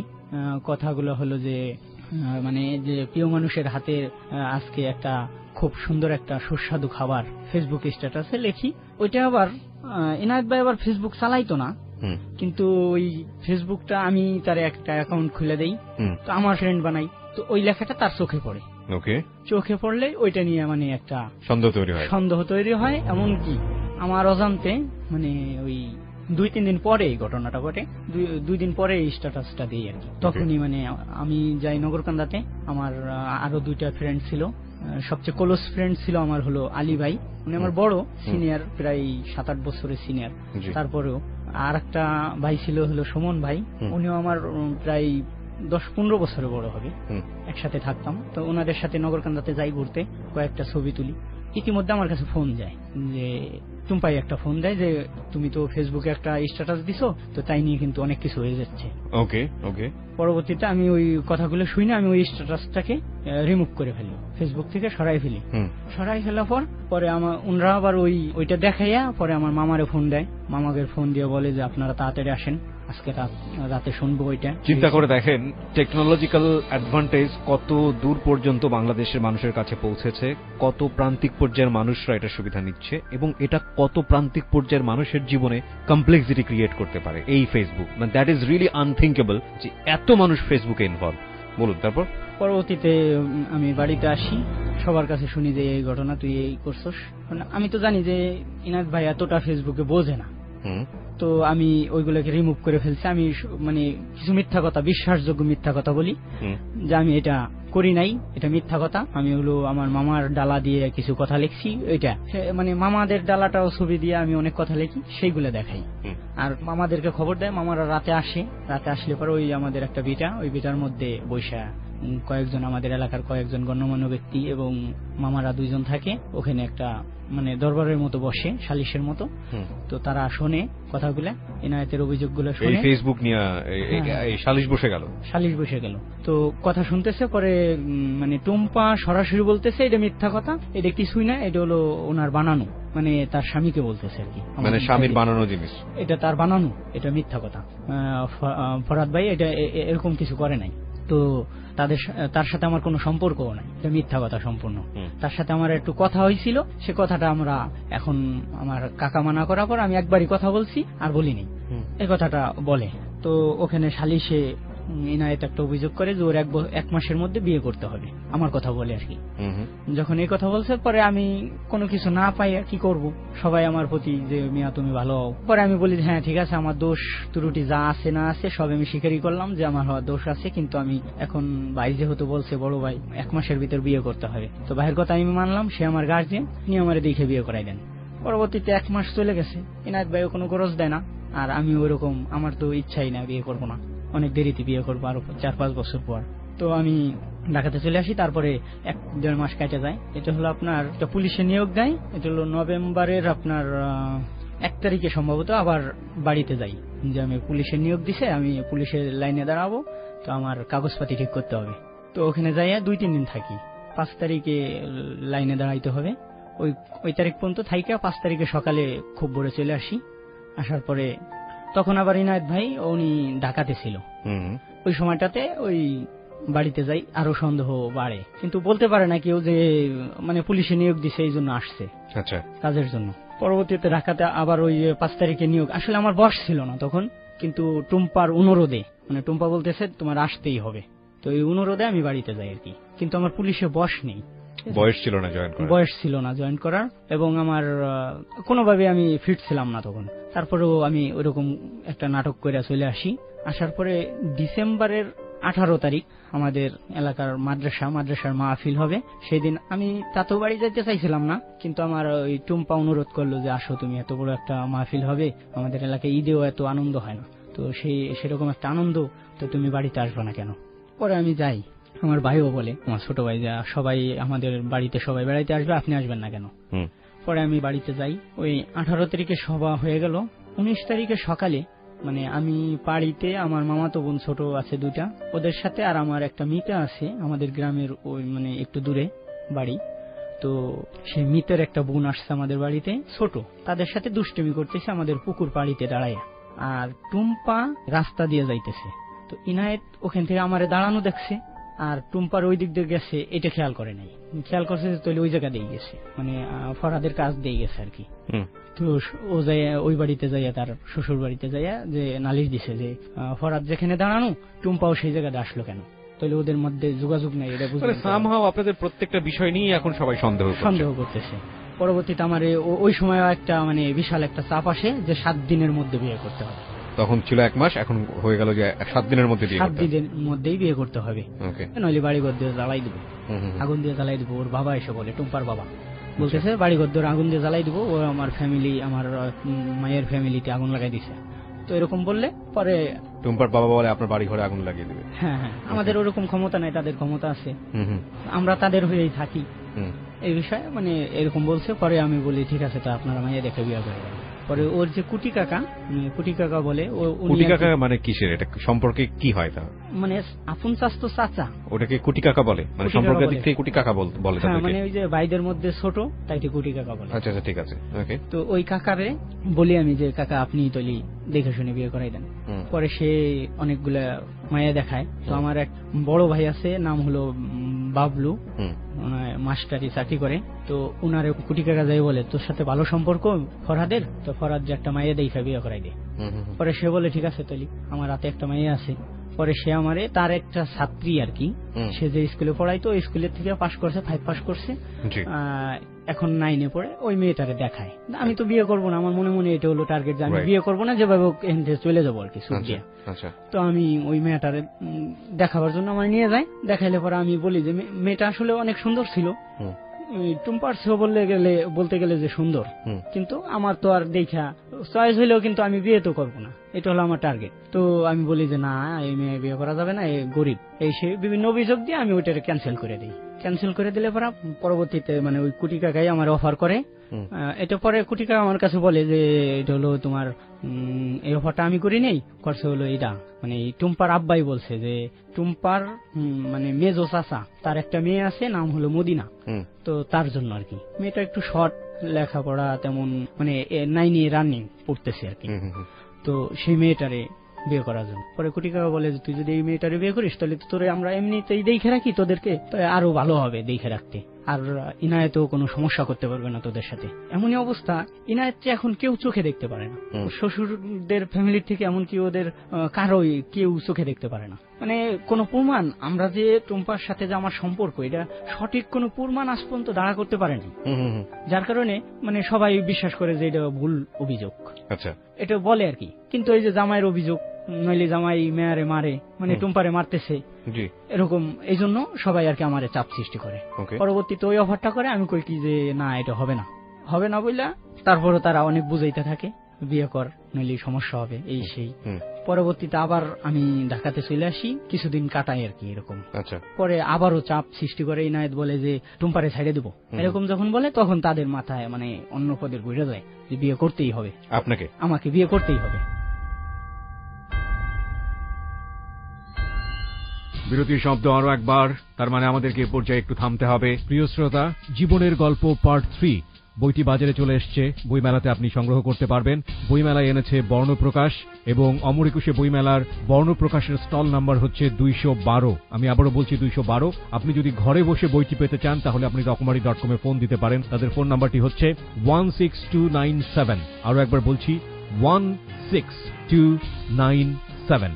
অথবা ফোন করতে পারেন, আরো একটি নাম্বার রয়েছে 01840521797। আমি আরো একবার বলছি 01840521797।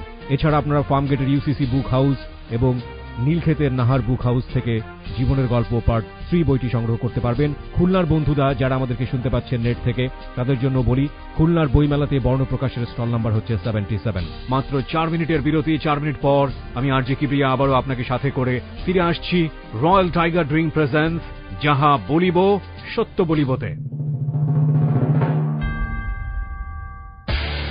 রয়্যাল টাইগার ড্রিঙ্ক প্রেজেন্স যাহা বলিব সত্য বলিব, রিচার্জ ইয়োরসেলফ। 40 কোটি ভোক্তার প্রিয় পানীয়, 18 কোটি মানুষের গর্ব, রয়্যাল টাইগার ড্রিঙ্ক জয় করেছে বিশ্ববাজার। মনে রেখো, রয়্যাল টাইগার জিতবে, সুন্দর আগামীটা তারা গড়বে। Royal tiger energy drink, recharge yourself. Royal tiger drink presents যাহা বলিব সত্য বলিব, রিচার্জ ইয়োরসেলফ।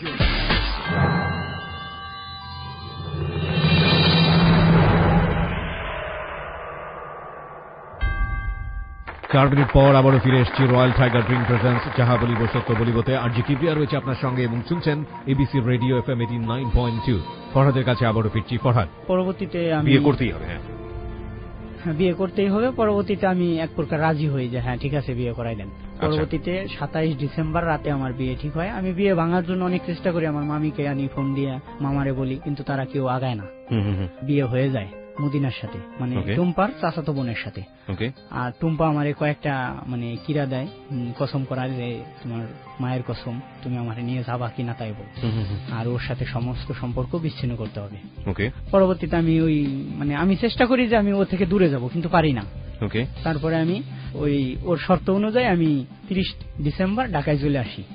আমি একটা কল দেখাই যে আমার চাকরি হবে, তো আমার যাইতে হবে, গার্মেন্টস একটা চাকরি হবে, আমি যাইতেই হবে।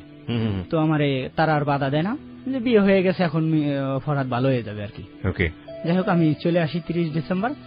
2 তারিখে আমার চাকরি, মানে আমি একটা গার্মেন্টসে ঢুকি, এটা হলো সাভারে। তো এদিক দিয়ে আমার সাথে টুম্পার সাথে নিয়মিত কথা হচ্ছে। এই বিয়ের ব্যাপারটা নিয়ে টুম্পার সঙ্গে আপনার বিয়ের আগে কোনো কথা হয়?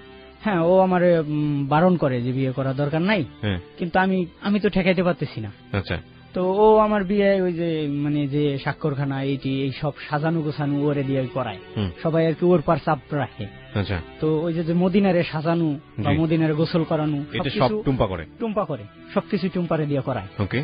তার ভিতরে একটা ঘটনা উল্লেখযোগ্য যে ওই যখন আমি বিয়ে হয়, বিয়ের পরের দিন সকালে ও আমারে খুব অভিযোগ করে, আমি ওই বাড়িতে যাই বসে রয়েছি, এরকম কিছু অভিযোগ করে, অবিশ্বাসের আঙুল তুলে, যার কারণে আমি। কে অভিযোগ করে? আপনার ওয়াইফ? না, ওই টুম্পা অভিযোগ করে যে তুমি তাইলে আমারে ভুলে গেছো, ছাইড়ে দেবো আমারে, তাহলে তুমি বিয়ের পরে? হ্যাঁ, বিয়ের পরের দিন সকালে আর কি, রাতে বিয়ে হইলো সকালে। পরবর্তীতে আমি মানে ইমোশনাল হয়ে যাই, ইমোশনাল হয়ে আমার হাতে কয়েকটা ব্লেড দিয়ে কয়েকটা করি যে তোর আমি ভালোবাসি না, তুই বললি দেখ আমি কতটা ভালোবাসি, হাত কেটে ফেলাই, 4টা দাগ হয়, তো অনেক রক্ত বের হয়। বিয়ের পরের দিন সকালে। তো আপনার ওয়াইফ কিছু বলেনি আপনাকে এটা নিয়ে? এটা দেখে নাই তারা, এমন ভাবে আমি করছি যে কেউ যাতে না দেখে হাত কাটাটা। রক্ত ঘর বেরো পড়ছে, আমি বলছি এমনি কেটে গেছে, রক্ত বের হয়েছে, কিন্তু ওই টুম্পা সব রক্ত দেখে অনেক কান্নাকাটি করে, ঠিক আছে তুমি কালকে ঢাকা চলে যাবা এসে বলে। পরে আমি ওইটা নিয়ে ওষুধপাতি খেয়ে পরে 30 ডিসেম্বর ঢাকায় আসি, 2 তারিখে চাকরিতে জয়েন করি আর কি। চাকরিতে জয়েন করি, ও আমারে বলে আমি 10 তারিখে আসবো, তুমি বাসা ঠিক করো। কে বলে? ওই টুম্পা বলে। 10 তারিখে আসবে বাসা ঠিক করতে? হ্যাঁ হ্যাঁ। মানে আপনার কাছে চলে আসবে? হ্যাঁ হ্যাঁ, আমার কাছে চলে আসবে। এর আগে কি ধরনের কোনো কথাবার্তা আপনাদের মধ্যে হতো? এমনিতে মানে ওই বিয়ের অনেক আগেই, বিয়ের সপ্তাহখানিক আগে, ওই যে সময় পুরো অভিযোগ করে দরবার সালিশ হয়, তখন আমার টাকা দেয়। ওর আমি একটা ফোন কিনে দিছিলাম, আপনার কথা বলার জন্য। ওর ফোন নিয়ে যায়, ফোন কিনে দিছিলাম।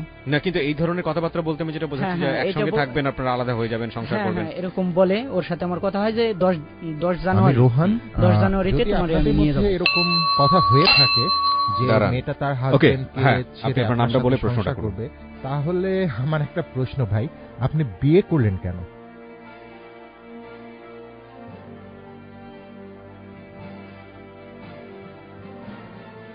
বিয়ে ওই যে আমার চাপ সৃষ্টির কারণে বিয়ে করতে হয়েছে। মানে এটা কি যে মানে কি আপনি বিয়েটা করলেন, ও যে প্রশ্নটা করেছে সেটাকে আমি আরেকটু ইলাবোরেট করতে চাই, which is very good question. সেটা হচ্ছে যে আপনি বিয়েটা করলেন, বিয়েটা করার পরে আপনার কি মাথায় এসছে, মানে বিয়ে তো করলাম, তারপরে আমি সংসার করবো টুম্পার সঙ্গে, টুম্পাকে আমি বের করে নিয়ে আসবো বা টুম্পা বের হয়ে আসবে, তাহলে এই মেয়েটার কি হবে? কোনো প্ল্যান ছিল কি আপনাদের? আমার প্ল্যান ওই বিয়ে করার আগের দিন পর্যন্ত প্ল্যান ছিল যে কোনো ভাবে পালাই চলে যাবো। বিয়ে করার পরের প্ল্যানটা কি ছিল? বিয়ে করার পরের প্ল্যানটা ছিল যে আমি ওই মদিনার সাথেই থেকে যাব, আর টুম্পারে আমি কায়দা করে একটু বুঝাই শোনাই। আপনার প্ল্যান ছিল? আমার প্ল্যান। আর টুম্পার প্ল্যান কি ছিল? টুম্পার প্ল্যান যে আমরা 10 তারিখে অবশ্যই যাব। আগে যেহেতু কথা হয়েছে, এক সপ্তাহ আগেই কথা হয়েছিল। Note on this point listeners, please note করেন এটাকে। বিয়ে হলো আপনার কয় তারিখে? বিয়ে হলো 27 ডিসেম্বর রাতে। 27 ডিসেম্বর রাতের আগে আপনার টুম্পার সঙ্গে প্ল্যান ছিল 10 তারিখে আপনারা মিট করবেন এবং উনি ওনার সংসার ছেড়ে দিবে, আপনার সঙ্গে থাকা শুরু করবে। জি জি। অর্থাৎ আপনাদের বিয়ে হয়ে যাওয়ার পরের প্ল্যানটা পরিবর্তন হওয়ার কথা, এটা আপনি মনে করেছিলেন যে পরিবর্তন করবেন, কিন্তু সে তার জায়গাটায় স্থির আছে, সে আর পরিবর্তন করে নাই। পরিবর্তন করে নাই। ওকে, তারপরে আমরা ওই যে ও চলে আসলো 10 জানুয়ারিতে। তো আপনি তাকে কেন বাধা দিলেন না? বাধা চেষ্টা করছি, কিন্তু মানতে চায় না। তারপরে আমিও একটু ওর কথা ইমোশনাল হয়ে যাই যে সব মেয়েরা, সব ছেলেরা বিয়ে করলে ভুলে যায়, এরকম সবাই আমার বলছে। তো আপনি তাকে বললেন না যে আপনি এখন বিয়ে করেছেন, এই মেয়েটার সংসার কি হবে, এই মেয়েটার কি তো কোনো অপরাধ নাই, এই মেয়েটার কি হবে, আমার সে স্ত্রী এখন? না, এরকম কিছু বলি নাই। আর ওইটা আপনি পুরোপুরি ইমোশনালি ফুল ছিলেন মেয়েটার প্রতি, সেটা বোঝা যাচ্ছে। ওকে, তো মেয়েটা আসার পরে আমি তার আসার এক সপ্তাহ আগেই আমি একটা বাসা ঠিক করি, একটু দূরে একটা বাসা নিয়ে দেই। ওই বাসাতে আসে আমি লাঞ্চের টাইমে আসলে পরে ওরা আমি রিসিভ করে ওই বাসায় পৌঁছে দিই। পরে ওই রাতে আমরা একসাথে থাকি ওই বাসাতে। কিন্তু আমি যে বাসায় থাকতাম ওই বাসায় বলে আসি যে আমার আজকে নাইট ডিউটি আছে, থাকবো না বাসায়। তো ওখান থেকে চলে আসি। কিন্তু ওই যখনই আসি ওখান থেকে, তখনই বাড়ি দিয়ে তো জানাজানি হয়ে গেছে যে টুম্পা হারাই গেছে, কই গেছে তালাশ করতেছে। আমারে ফোন দিতেছে যে তোর কাছে গেছে নাকি। আমার যে শাশুড়ি মদিনার মা, সে বলতেছে তোর কাছে যদি যায় তুই চলে আসবি, তুই বাড়িতে চলে আসবি, তারপরে আমরা দেখবো। কিন্তু আমার কাছে তো আসছে, আমি তো ওরে আনছি আর কি, যাই হোক রাখছি। এদিক দিয়ে খোঁজ করতেছে, সবার সন্দেহ আমার দিকেই যে ওর ছাড়া কোথাও যাবে না। খুব স্বাভাবিক। পরবর্তীতে সবাই এদিক ওদিক খোঁজাখুঁজি করে, আমার কোনো নির্দিষ্ট অভিযোগ পায় না। কিন্তু এরা একটা কাজ করে, সেটা হলো ওই যে বাবলু ভাই, মাস্টার বাবলু ভাই, ওনাকে দিয়ে, ওনার ভাই আবার একটু যে দারোগার চাকরি করে, তো ওনারে দিয়ে একটা ফোন লিস্ট বাইর করায়, কল লিস্ট আর কি। কল লিস্ট বাইর করায়, দেখে যে আমার সাথে টুম্পার সাথে 36 সেকেন্ড কথা হয়েছে। টুম্পা আবার বাড়িতে একটা সিম দিয়ে কল দেয়, ওর বাবা মাকে বলে যে এরকম ইনায়েতে বিয়ে করতে বলো, আমি আর ইনায়েতের সংসার করবো না, ইনায়েত যেদিন বিয়ে করে সেদিন আমি বাড়িতে ফিরে যাব। এটা টুম্পা বলে ফোন দিয়া। কাকে বলে? টুম্পার বাবাকে? টুম্পার বাবা মাকে বলে। আচ্ছা, যে ইনায়েতে বিয়ে করিয়া ফেলতে বলো। আচ্ছা। পরবর্তীতে ও যখন বাচ্চাটা তখন কোথায় থাকে? বাচ্চাটা নিয়ে আসছে সাথে, টুম্পার সাথে করে নিয়ে আসছে। বাচ্চার বয়স কত? বাচ্চার বয়স 4-4.5 বছর হবে। আপনি আমাকে বলেন আপনার পারসেপশনের জায়গাটা থেকে, টুম্পা কি এনায়েতের সঙ্গে সুখী ছিল? এনায়েত কি এমন কোনো আচরণ করতো যেটা সহ্য করার মতো না, এরকম কোনো ব্যাপার কি ছিল? না, এরকম কিছু ছিল। তার মানে সুখীতেই ছিল। ওকে, ফাইন, বলুন তারপরে ও এরকম বলে। তো ওই যে নাম্বারটা, ওর সাথে আমার কথা হয়তো অন্য নাম্বার দিয়া, ওর অন্য সিম ছিল, আমার অন্য সিম ছিল, তো ওই নাম্বার দিয়ে কথা হয়তো। কিন্তু একদিন আমি হঠাৎ অবিশ্বাসের কারণে আমি ওরে অবিশ্বাস করে যে ও আবার বাড়ি যোগাযোগ করে কিনা, এই জন্য আমি ওই নাম্বারে, ও যে নাম্বার দিয়ে বাড়ি কথা বলে ওই নাম্বারে আমি ফোন দিই। 36 সেকেন্ড কথা হয়, ওই কল লিস্টে ধরে আমারে ধরে ফেলে। পরবর্তীতে আমি বাড়িতে চলে যাই, এখান থেকে চাকরি করে দিয়ে, মানে এমনিতেই বাড়ি চলে যাই। যে বাড়িতে চলে গেলেন, এই সময় যে গেলে আপনার সমস্যা হতে পারে বা যেহেতু ঘরটা মাত্র 8 হাত দূরে, আপনাকে নিয়ে বিপদ হতে পারে, আপনি তো বুঝতে পারেন? না, আমার মানে এই জায়গায় এসে এদের প্ল্যান হলো এই জায়গা যাই আমার হাতে নাতে ধইরা মানে এখান দিয়ে একটা হেস্তা নেস্তা করবে। তো আমি এটা টের পাই, আমার ভাই আমার ফোন দেয় যে আপনি ওখান থেকে চলে আসেন। কোন ভাই? আপন ভাই? এটা আমার আপন ভাই ফোন দেয়। ওকে, ছোট ভাই। পরে আমি চলে যাই বাড়িতে ওই দিনই। টুম্পারে বলে যাই তুমি থাকো, তুমি চিন্তা করো না, আমি ওখানে ম্যানেজ করে চলে আসবো। পরবর্তীতে ওরে রাইখে আমি যাই। যাওয়ার পরে ওখানে গেলে পরে ওরা আবার এই জায়গায় ইনায়েত লোকজন নিয়ে এসে এখানে খোঁজাখুঁজি করে, ওই টুম্পারে আর পায় না। টুম্পারে পায় না, কিন্তু আমি তো এখান থেকে চলে গেছি, কয় যে ওই নিছে। পরবর্তীতে সাভারে এক জায়গায় ওরকম হয়, দেখা হয়। পরে সবাই বলে তুই নিছিস, তুই ছাড়া কে নিবে। আমি আবার ঢাকা থেকে মানে বাড়ি থেকে 4-5 জন লোক সাথে করে নিয়ে এরপরে ঢাকাতে আসি প্রমাণ দেওয়ার জন্য। ওখানে আবার এক বাড়িওয়ালা বলছে যে হ্যাঁ এরকম একটা মেয়ে, ছবি দেখাইছে। পরে বলছে হ্যাঁ এরকম একটা মেয়ে এই জায়গা দেখছি ঘোরাফেরা করছে। আসলে এটা ভুয়া ছিল, ওরে যে এলাকায় রাখছি সেই এলাকায় যায় নাই। তো যাই হোক, পরবর্তীতে আমি আসি, এসে এখানে প্রমাণ করতে পারে না। পরে আমি বাড়ি চলে যাই। বাড়ি চলে গেলে পরে সবাই বাড়ি যায়। বাড়ি গেলে পরে সবাই বলে যে ওর 6 মাস কোথাও ঢাকা যাইতে দেওয়া যাবে না। মানে সবার একটা সিদ্ধান্ত যে ফরাদ যে 6 মাসের মধ্যে বাড়ি থেকে যাইতে দেওয়া যাবে না। এখানে আপনাকে রাখলে অটোমেটিক্যালি চলে আসবে, টুম্পা চলে আসবে। যদি ওর আয়ত্তে থাকে তাহলে টুম্পা এমনি চলে আসবে। কিন্তু আমি ওনরা মানে না, মানে টুম্পার মা বাবা মানে না যে না 6 মাস ও টাকা দিয়ে রাখবি, সমস্যা। পরবর্তীতে ওনরা মানে কেস করবে এরকম হুমকি দেয়। হুমকি দিলে পরবর্তীতে আমি হলো ওখান থেকে পলাই, বাড়ি থেকে পালাইয়া টুম্পার কাছে চলে আসি। টুম্পার কাছে নিয়ে আমার প্ল্যান, টুম্পারে আমি ফোন করে বলি। এটা হলো জানুয়ারি মাসের একবারে মানে 28 তারিখে। কোন বছরের জানুয়ারি মাস? 2016 সালের জানুয়ারি মাসের 28 তারিখে, গত বছরের জানুয়ারি মাস। জি। তো ওখান থেকে চলে আসি। আসার সময় আমার ছোট ভাই আমার 200 টাকা দেয়, আর কায়দা করে আমি আমার সার্টিফিকেটটা নিয়ে আসি যে আমি তো আর বাড়িতে ফিরবো না। 2-1 বছরের ভিতরে, আমাদের প্ল্যান হলো 2-4 বছরের ভিতরে আর বাড়িতে ফিরবো না, আমি নিয়ে আসি। ছোট ভাই জানে যে এমনি লুকাই থাকবে, ওরা কেস করছে এই জন্য লুকাবে। আসলে কেস করে নাই, জিটি করছিল। তো আমি ওখান থেকে লুকাই চলে আসি। এখানে আমার বোর সাথে কথা হইতেছে, মানে মদিনা যে তার সাথে আমার সাথে কথা হয়, কন্টাক্ট হয়। সে বলে যে আপনার দ্বারা তো হয় নাই, আমি বিশ্বাস করি না এটা, তো যদি কোনো সন্ধান পান এরকম বলেন। তার মধ্যে একটা ঘটনা ঘটে, আমি ওই যে সাভার তালাশ করতে আসি, খোঁজ করতে আসি, ওই সময় আমি একটা মানে বাইর করি যে আমার বাড়ি থেকে পলাবো কিভাবে। তো ওই সময় আমি বলি যে ঠিক আছে, যেহেতু টুম্পা আমার প্রতি এতটাই বেশি ভালোবাসে, আপনারা সবাই জানেন, সেক্ষেত্রে আপনারা একটা মেসেজ পাঠান। টুম্পা তো আমার কাছে সত্য কথা বলবে। আমি টুম্পারে শিখাই দিই যে আমি এরকম একটা মেসেজ পাঠাইলি তুমি আমারে কল দিয়ে কথা বলবা। তো টুম্পারে একটা মেসেজ পাঠাই যে আমি খুব কষ্টে আছি, আপনি যেটাই আছেন, আপনার জন্য সন্দেহ করতেছে আমারে, তো আপনি একটু কল ব্যাক করেন। তো ওই নাম্বারে মেসেজ পাঠাবো। পরে ওইটা বাবলু ভাই পাঠায়। বাবলু ভাই পাঠানোর পর বাবলু ভাই যখন ওইটা পায়, টুম্পারে তো বলাই আছে আগে যে এরকম মেসেজ পাইলে তুমি ফোন দিবা ওই নাম্বারে। পরে টুম্পা ফোন দেয়, টুম্পার সাথে অনেক কথা হয়। টুম্পার সাথে আমার সাথে এরকম কথা হইতেছে যে আমি টুম্পারে নেই, টুম্পা এমনি গেছে। টুম্পা আমার বলতেছে না আমি যাই নেই, আপনারা কেন সন্দেহ করে, মানে এরকম একটা করছি আমরা। পরবর্তীতে ওখান থেকে ওই যে রেকর্ডটা শোনার পর এরা মানতেছে না, জোর শিখানো। ওই রেকর্ডের কথাটা আমি যে বলি টুম্পারে, ওই কথাটা ইনায়েত আবার দেখে ফেলে আমার, যে ফোনে অনেকক্ষণ কথা বলছি। তো ওইটা বলে যে ওইটা ওর বানানো, আসলে তো বানানো ছিল। যাই হোক, তারপরে কি হয়? পরবর্তীতে আমি ওখান থেকে চট্টগ্রাম চলে যাই। চট্টগ্রাম যাইয়া একটা, তখন আমাদের টুম্পার কাছে আছে 1000 টাকা, আমার এক বন্ধুর কাছ থেকে 10,000 টাকা আনছিলাম। টুম্পার বাসা ভাড়া সেই খাওয়া দাওয়া দিয়ে 1 মাসে শেষ। তো 1000 টাকা আছে, ওইটা নিয়ে আমরা ভাড়া বাদ দিয়ে 1000 টাকা। টুম্পার সঙ্গে আপনি তখন থাকা শুরু করলেন? তখন চট্টগ্রাম চলে গেলাম। চট্টগ্রাম যাইয়া ওই যে টাইগার পাস ওই এলাকায় রইলাম। এর আগে সম্পর্ক হয়েছে হলো আমরা ওই যে বাড়ি থেকে সম্পর্ক হয়েছে, কিন্তু পরবর্তীতে যে কালে আনছি একালে তো সম্পর্ক হয়েছেই। মানে আপনাদের শারীরিক সম্পর্কের বিষয়টা আপনি বলতে চাচ্ছেন যে আপনারা আপনার ভাইয়ের অ্যাবসেন্সে আপনারা এই কাজটা করতেন, এবং ঢাকা শহরে উনি যখন আসলো ওনাকে যখন আলাদা করে রাখলেন, পরবর্তীতে চিটাগংয়ে যখন আপনারা একসঙ্গে থাকা শুরু করলেন, তখন আপনাদের মধ্যেই এই অনৈতিক সম্পর্কটা রেগুলার হতো, তাই তো? হ্যাঁ, রেগুলার হতো। ওকে।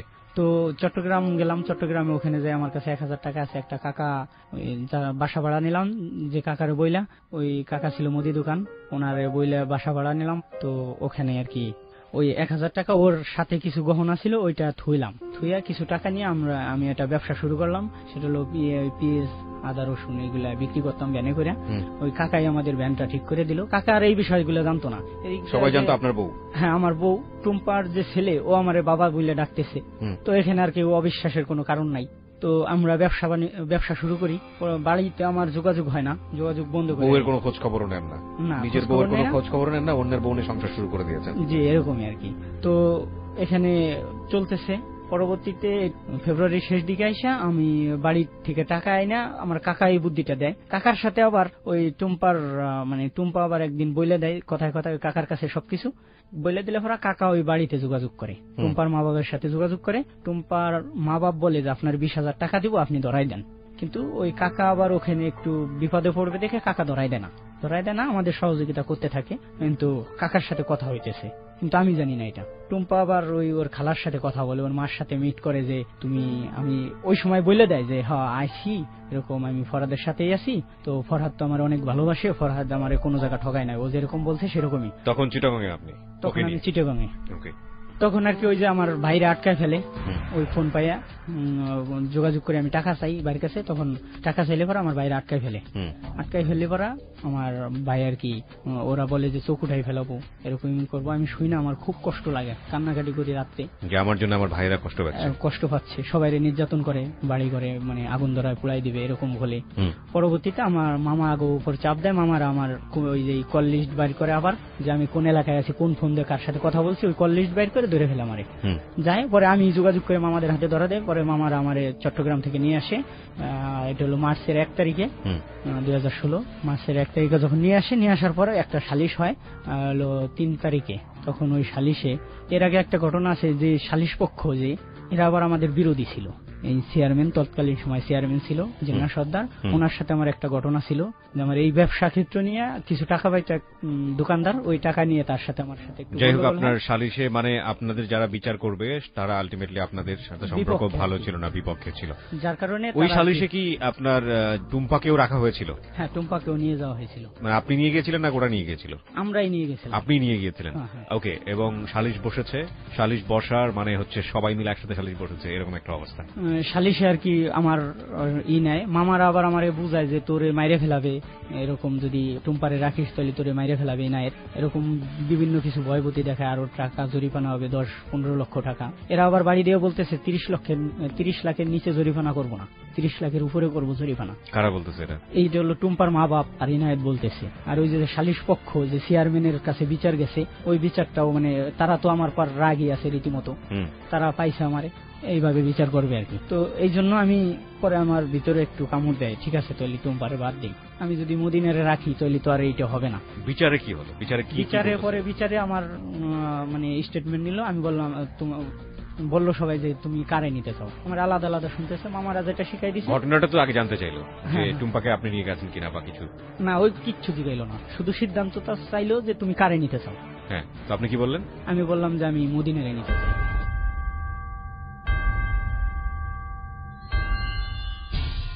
বিরতির সময় হলো আরো একবার। 5 মিনিট পর আমরা অনুষ্ঠানের শেষাংশে ফিরব। Stay tune on ABC radio FM 89.2।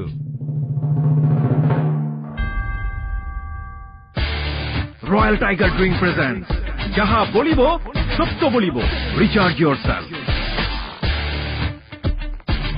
40 কোটি ভোক্তার প্রিয় পানীয়, 18 কোটি মানুষের গর্ব, রয়্যাল টাইগার ড্রিঙ্ক জয় করেছে বিশ্ববাজার। মনে রেখো, রয়্যাল টাইগার জিতবে, সুন্দর আগামীটা তারা গড়বে। Royal tiger energy drink, recharge yourself. Royal tiger drink presents যাহা বলিব সত্য বলিব, রিচার্জ ইয়োরসেলফ।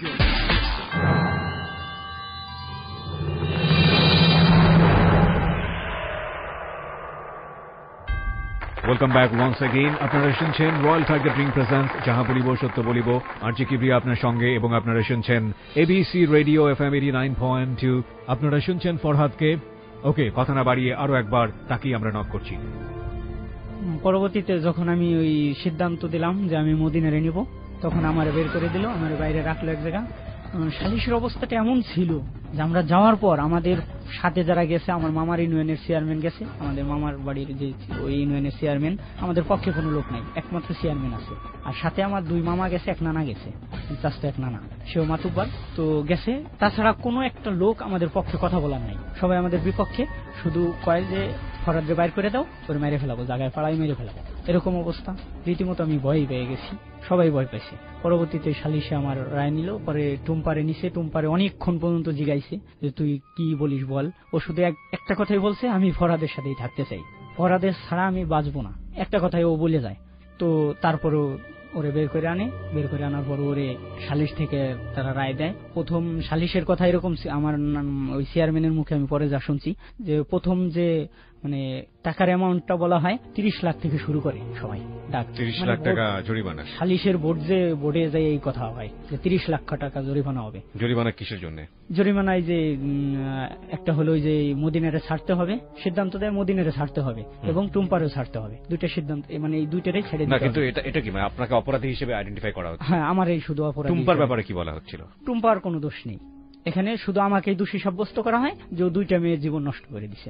আপনি দুইটা মেয়ের জীবন নষ্ট করেছেন? দুইটা মেয়ের জীবন নষ্ট করে দিছে। C this is the ultimate fact. প্রিয় শ্রোতা, আমাদের সোসাইটিতে এই সালিশ বলেন, আমি সবাইকে দোষী দিব না, কিছু কিছু ক্ষেত্রে নারীদেরকে একেবারেই এই বিষয়গুলোতে একেবারেই স্পটেড করা হয় না, যেটা সম্পূর্ণ ব্লেম যায় একটা ছেলের উপরে। এটা আসলে ইনজাস্টিস, কখনোই জাস্টিস প্রতিষ্ঠা করে না। ছেলে মেয়ে এখানে উভয়ই দোষী। বিচারটা যদি হওয়ার হয় তাহলে বিচারটা কি হওয়া উচিত ছিল, যদি ওর কথা আমরা বিলিভ করি, সেই জায়গাটা থেকে একটা অপরাধ থেকে আরেকটা অপরাধের জন্ম হচ্ছে। বলুন। তারপরে আমার ওই মানে 30 লাখ বলা হয়, পরবর্তীতে আস্তে আস্তে আমাদের যারা 3 জন গেছে এরাও বলে 20-25 হাজার টাকা থেকে শুরু করে এদের বলা। লাস্টে ওই আমার যে চেয়ারম্যান, মামা বাড়ির যে চেয়ারম্যান, উনি আমার মামা হয় সম্পর্কে, উনি বলে কি যে আমি 2 লক্ষ টাকার 1 টাকাও বেশি দিতে পারবো না। চেয়ারম্যান বলে? চেয়ারম্যান, আমাদের যে চেয়ারম্যান, আমার পক্ষে যে গেছে আর কি। আর আমার বিরোধী যে চেয়ারম্যান, সে তো আমার আগেই রাগ হয়ে রয়েছে। এই টাকাটা কেন জরিমানা হবে? এই টাকাটা কি করবে? এই টাকাটা মদিনারে দিবে 2 লক্ষ, ঠিক আছে, মানে জরিমানার টাকাটা মদিনারে বড় অংশটা দিবে এবং টুম্পারে দিবে বাকি অংশ। টুম্পারে কেন টাকা দিবে? টুম্পারে দিবে তার স্বামী ঘরে ফেরত নেওয়ার জন্য। ওকে ওকে, আপনার স্ত্রীকে দেওয়াটা লজিক্যাল আমি মনে করি, যে আপনার কাছে জরিমানা করে আপনার স্ত্রীকে, কিন্তু সেটা তো আসলে উনি স্বামীকে আসলে আর কত টাকা দিয়েই বা সেটা অভাব পূরণ হবে, এটা আসলে খুব পরবর্তীতে আর কি এরকম করে রায় দেয়। পরে ওনারা বলে কি ওই চেয়ারম্যান যে আমার বিপক্ষে চেয়ারম্যান, সে বলে কি যে দেখেন ভাইজান, আপনি একজন চেয়ারম্যান রানিং, আমি একজন রানিং চেয়ারম্যান, ওই ছেলেটা আমারে অপমান করছে, তো এই ক্ষেত্রে আপনি কিভাবে নিতে পারেন? 3 লক্ষ টাকা দিতেই হবে। এখানে 2 লক্ষ টাকা মদিনা পাবে আর 1 লক্ষ টাকা বাপমা পাবে, তাদের কিছু খরচা হয়েছে, এই খরচা বাবদ 1 লক্ষ টাকা দিতে হবে। পরবর্তীতে ওইটা মাইনে নেওয়া হয়। আর পরে ওনারা একটা রায় দেয় যে ওই চেয়ারম্যান, আমার বিরুদ্ধে যে চেয়ারম্যান, সে বলে কি যে ও যদি গ্রামে থাকে, ওই আমার যে মামা চেয়ারম্যান আর কি, তারে বুঝাইতেছে যে ও যদি গ্রামে থাকে যে কোনো লোক ওরে মাইরে ফেলতে পারে। এই লজিকটা দেখে মানে বলতেছে যে ওরে গ্রাম থেকে চলে যেতে হবে, অন্য কোথাও বাড়ি ঘর করে থাকবে, গ্রাম ছাড়া। তো এই রায়টা দেয় যে 3 লক্ষ টাকা জরিমানা এবং ফরাদের যা জায়গা জমি আছে এটা বিক্রি করে চলে যেতে হবে, গ্রাম ছাড়তে হবে, গ্রামে থাকতে পারবে না আর গ্রামে জীবনে ঢুকতে পারবে না। ডাইরেক্টলি এই রায়টা দিয়ে দেয়। পরবর্তীতে আর কি এই রায়টা যখন আমরা করে চলে আসি, পরে আমার 10 কাঠা জমি বিক্রি করে ওই 3 লক্ষ টাকা দেই। তার মধ্যে 10 কাঠা জমি বিক্রি করলেন 3 লক্ষ টাকার জন্য? 10 কাঠা জমি বিক্রি করলাম 4.5 লক্ষ টাকা, 4.5 লাখ টাকা বিক্রি করলাম। এর থেকেও আবার ওই যে আমার গ্রামের যারা মাইমতুবার আছে এদেররা 25,000 টাকা নিয়ে যায় আমার কাছ থেকে, যে আমরা বিক্রি করে দিছি, আমাদেরকে টাকা দিতে হবে। পরে 25,000 টাকা তারা নিয়ে যায়। আর বাকি যে টাকাটা আমরা পাই, ওখানে আবার আমি কিছু টাকা দিনা ছিলাম, ওই যে আমার তালাশ করতে টাকা লাগছে, তো ওই ব্যয় হয়। পরবর্তীতে ওই 3 লাখ টাকা দেওয়া হয় হলো 18 তারিখে দিয়ে দেওয়া হয়। আর ওই মদিনার সাথে আমার খোলা তালাক হয়ে যায়। মদিনার সাথে আপনার কি হয়? খোলা তালাক বলে। খোলা তালাক কি জিনিস? খোলা তালাক মানে একেবারে সবাই থাকবে এক জায়গা, মেয়ে বলবে যে মানে মেয়ের সাথে মিট করে। আপনি কি করলেন এটা বলেন আমাকে? আমাকে বললো যে আপনি বলেন যে আমার জীবনে মানে সংসার জীবনে বনিবনত না হওয়ার কারণে আমি আমার স্ত্রীকে তালাক দিচ্ছি, তালাক প্রদান করছি, এই কথা বললাম। পরবর্তীতে সে আবার ওই কথা বললো যে হ্যাঁ, আমার জীবনে বনিবনত না হওয়ার কারণে আমি তার তালাক গ্রহণ করছি। এটা কি মদিনা স্বেচ্ছায় করেছিল নাকি তাকে উদ্বুদ্ধ করা? এটা মদিনার স্বেচ্ছায় করে নাই আসলে। মদিনা আমার চেষ্টা করছে, মদিনা আমার সাথে থাকার জন্য অনেক চেষ্টা করছে, কিন্তু আমি তারে ওই সময় আমি ইমোশনাল ছিলাম, মদিনারে আমি আসলে গ্রহণ করতে পারি নাই। আচ্ছা, তো আপনি মদিনাকে আমার অনেকবার যোগাযোগ করা হয়েছে, মদিনার বাপমা থেকে, মদিনার চাচারা আমার সাথে যোগাযোগ করছে যে যেভাবে হোক মদিনারে দিয়ে দিব, আমি এই টাকাটা আমরা যে কোনো ভাবে একটা কিছু অংশ দিয়ে ওরে আমরা রাইখে দেবো, মদিনার ঘরে রাইখে দেবো ওরে। আচ্ছা, তো আমি মানে আমি ওই সময় আমার ব্রেনটা কাজ করতো না, তখন আমি এটা করে দেই। তার পরবর্তীতে টাকা দেওয়া হয়। তারপরেও আমার সাথে কিছুদিন মানে চেষ্টা করছে যে মদিনারে কিভাবে ওর সাথে দেওয়া যায়, তারপরে আমি ওইটাই গ্রান্ট করিনি।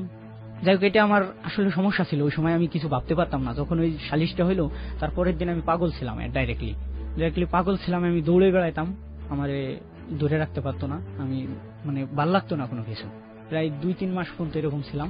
আমার একটা এই যে এতগুলো টাকা আপনি আপনার 10 টাকাটা ভাবতাম না, ভাবতাম আমি কি করলাম, আমি দরবারে কি বললাম, শালিশ আমি কি বলছি, মানে টুম্পা চলে গেল, তো এইটা আমি ভাবতাম বেশি, টুম্পার কথাটা আমি বেশি বেশি ভাবতাম। তো ওই জন্য আমি মানে ব্রেনের কোনো কিছু কাজ করতো না, আমি টুম্পার পাগল ছিলাম। কত বছর আগের ঘটনা এটা এই যে 16 সালের আপনার মার্চের পরে ঘটনা। এখন তো বলতে গেলে প্রায় বছরখানেক হয়ে আসলো। হ্যাঁ হ্যাঁ। এই বছরখানেক আপনি কি আর গ্রামে যেতে পেরেছেন? গ্রামে যতটুকু গেছি আমি লুকায় গেছি, ওই রাত 10টা-11টার পরে যাই, ভোর 4টার আগে ফেরা লাগে, মানে কেউ দেখলে আমার সমস্যা হবে, এরকম ভাবে আমি চলে আসি। পরবর্তীতে টুম্পা আপনার সঙ্গে এখনো যোগাযোগ করে? কি বলে? এখনো ও বলে যে আপনি লাইফটারে সুন্দর করেন, সাজান, আপনি আর আমার আশা করেন না, এখন আমার বাপ মা আমারে, যদি আমি চলে যাই আমার বাপ মা গলায় দড়িতে মরে যাবে, তারা বলছে বিষ খাবে, গলায় দড়িতে মরে যাবে, আর তারা জীবনে কাউরে মুখ দেখাবে না। তো এই জন্য আমি পাচ্ছি না যাইতে। একটা বিষয় হলো কি, টুম্পার বাপ মা এমনই একটা লোক যে কথায় কথায় মানুষের মাথায় কোরআন তুলে দিবে। দাঁড়ান, আপনি আমাকে একটু বলেন, এই যে এতগুলো ঘটনা ঘটে গেল, আপনার জন্য 4 লাখ টাকা কিংবা 10 কাঠা জমি অনেক বড় কিছু, কজ আপনি যে কাজটা করেন সেরকম একটা কাজের মানুষের 4 লক্ষ টাকা প্রায় 10-15-20 বছর সাধনা করেও জমানো সম্ভব হয় না। এটা পিতার কাছ থেকে পাওয়া জমি আপনি বিক্রি করে এই ধরনের দুর্ঘটনা সামাল দিলেন। গ্রামে আপনি ফিরতে পারছেন না, আপনার গ্রাম না ছাড়া কোনো আপন কোনো ঠিকানা নাই, বাবা মা তো মারাই গিয়েছে অনেক আগে। আপনি লাভ করেন টুম্পাকে পেলেন না, আপনি আপনার স্ত্রী পেয়েও তাকে হারালেন। আপনার স্ত্রী কি এখন বিয়ে শাদী হয়ে গেছে? হ্যাঁ, তার বিয়ে হয়ে গেছে। তারও বিয়ে হয়ে গেছে। জীবনের এখন যে জায়গাটায় দাঁড়িয়ে আছেন, এটা তো আপনার জন্য একটা বিশাল শিক্ষা আমি বলবো। জি। আপনি স্টোরিটা কেন আজকে আপনি যাহা বলিব সত্য বলিব লিসনার যারা আছে তাদেরকে কেন বলতে আসলেন? এটা এই জন্যই বলতে আসলাম যে আসলে আমি যে ভুলটা করছি, আসলে ভুলটা সম্পূর্ণই আমার, আমি মনে করি। হ্যাঁ, কিছু দোষী করা যায় টুম্পার মাকে। টুম্পাকে আমি বেশি দোষ দিই না, কারণ টুম্পা আসলে আমার প্রতি অনেকটাই ভালো ছিল, কিন্তু টুম্পার মাই এর শুরু থেকে শেষ পর্যন্ত। আপনার দোষটা কি ছিল? আমার দোষটা ছিল ওই সালিশে আমি ওইগুলো কথাগুলো বলিনি, টুম্পার কথাগুলো বলিনি। তারপরে আমার ওই সম্পর্কে মানে জয়েন্ট করাটা, এটা সম্পূর্ণই আমার ছিল। মানে নতুন করে আবার শুরু করাটা বিয়ের পরে? হ্যাঁ হ্যাঁ, বিয়ের পরে সম্পর্কটা আমার একবারে সিন যদি আমি বাদ করে ফেলতাম তাহলে হয়তো এরকম দুর্ঘটনা ঘটতো না। তো এই বিষয়ে আমার নিজেকে আমি দোষী করি। প্রিয় শ্রোতা, আজকের এই রয়্যাল টাইগার ড্রিঙ্ক প্রেজেন্স যাহা বলিব সত্য বলিব থেকে অনেক বড় কিছুই শেখার আছে। আমি মনে করি যে আজকের এই যে স্টোরি, সেটা শুধুমাত্র এই রকম মানুষ যারা তাদের জীবনে না, অনেকের জীবনেই ঘটে। তবে কিছু সম্পর্ক অনেক বেশি সামাজিক সম্পর্কে থেকে অসামাজিক সম্পর্ক চর্চা করলে দুটোকেই হারাতে হয় এবং জীবন অনেকভাবে বিপদগ্রস্ত হতে পারে। সেটার বেস্ট এক্সাম্পল হচ্ছে আজকের এই ফরহাদ। আমরা এবার মুখোমুখি হচ্ছি আমাদের যিনি সাইকিয়াট্রিস্ট ডক্টর তাজুল ইসলাম, যিনি অনুষ্ঠানের শুরু থেকে আছেন, জাতীয় মানসিক স্বাস্থ্য ইনস্টিটিউটের প্রফেসর ডক্টর তাজুল ইসলাম। তাজুল ইসলাম, কি বলার আছে আপনার আজকের এই ঘটনা শুনে?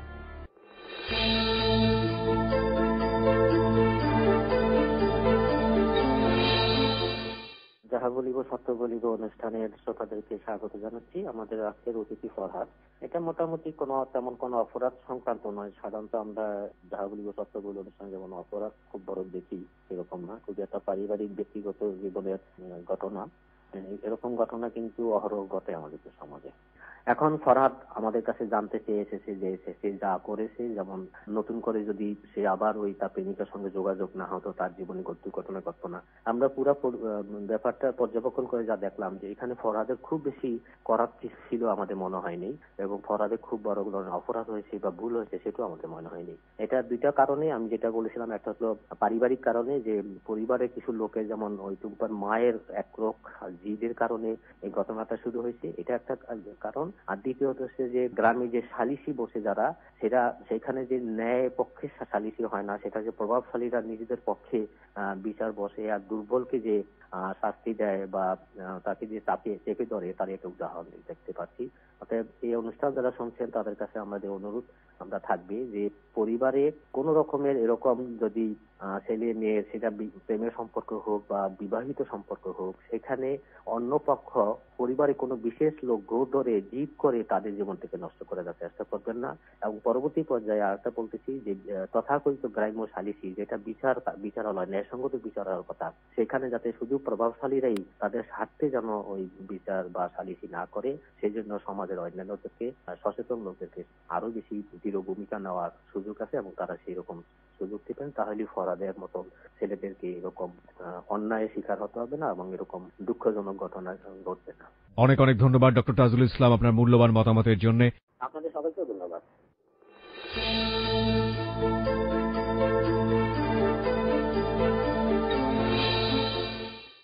শেষ করছি আজকের মতো রয়্যাল টাইগার ড্রিঙ্ক প্রেজেন্স যাহা বলিব সত্য বলিব এবিসি রেডিও এফএম 89.2 তে আমি আরজে কিবরিয়া আজকের মতো সাইনিং অফ। এবং একটি নিউজ আপনাদেরকে বলতে চাই, সেটা হচ্ছে যে আমরা একটি ফোন কল বাজিয়েছিলাম, আপনাদের কাছ থেকে ভোট চেয়েছিলাম যে এই লিসনার কি আমাদের এখানে আসতে পারে কিনা কনফেস করার জন্য। 99% ভোটারের সিদ্ধান্তে 99% শ্রোতাদের ইয়েস ভোটে আগামী পর্বে প্রচারিত হবে তার confess. And this is very very alarming story ever in JBSB's history. So আপনারা সবাই শুনবেন। এই দাওয়াত দিয়ে আজকের মতো শেষ করছি। শুভরাত্রি। ভুল শুদ্ধ মিলিয়েই মানুষ। আপনি যখন ভুল করেন আপনার বিবেক তখন ঘুমিয়ে থাকে। যদি কেউ না জানে তো বিবেক জানে আপনি কত বড় ভুল করেছেন। পরিবার, সমাজ, রাষ্ট্র আপনাকে শাস্তি না দিলেও বিবেক আপনাকে প্রতি মুহূর্তেই শাস্তি দিচ্ছে। তবে দাঁড়ান বিবেকের আদালতে, সত্য আপনার শক্তি হোক। নির্ভয়ে বলুন কি ভুল করেছেন আপনি, কেন করেছেন, কোন পাপের শাস্তি আপনার বিবেক আপনাকে দিচ্ছে। আপনার সত্য বলার সাহস হাজার হাজার ভুলের জন্ম থামিয়ে দেবে। সাহস আছে সত্য বলার? তবে আপনার জন্যেই যাহা বলিব সত্য বলিব।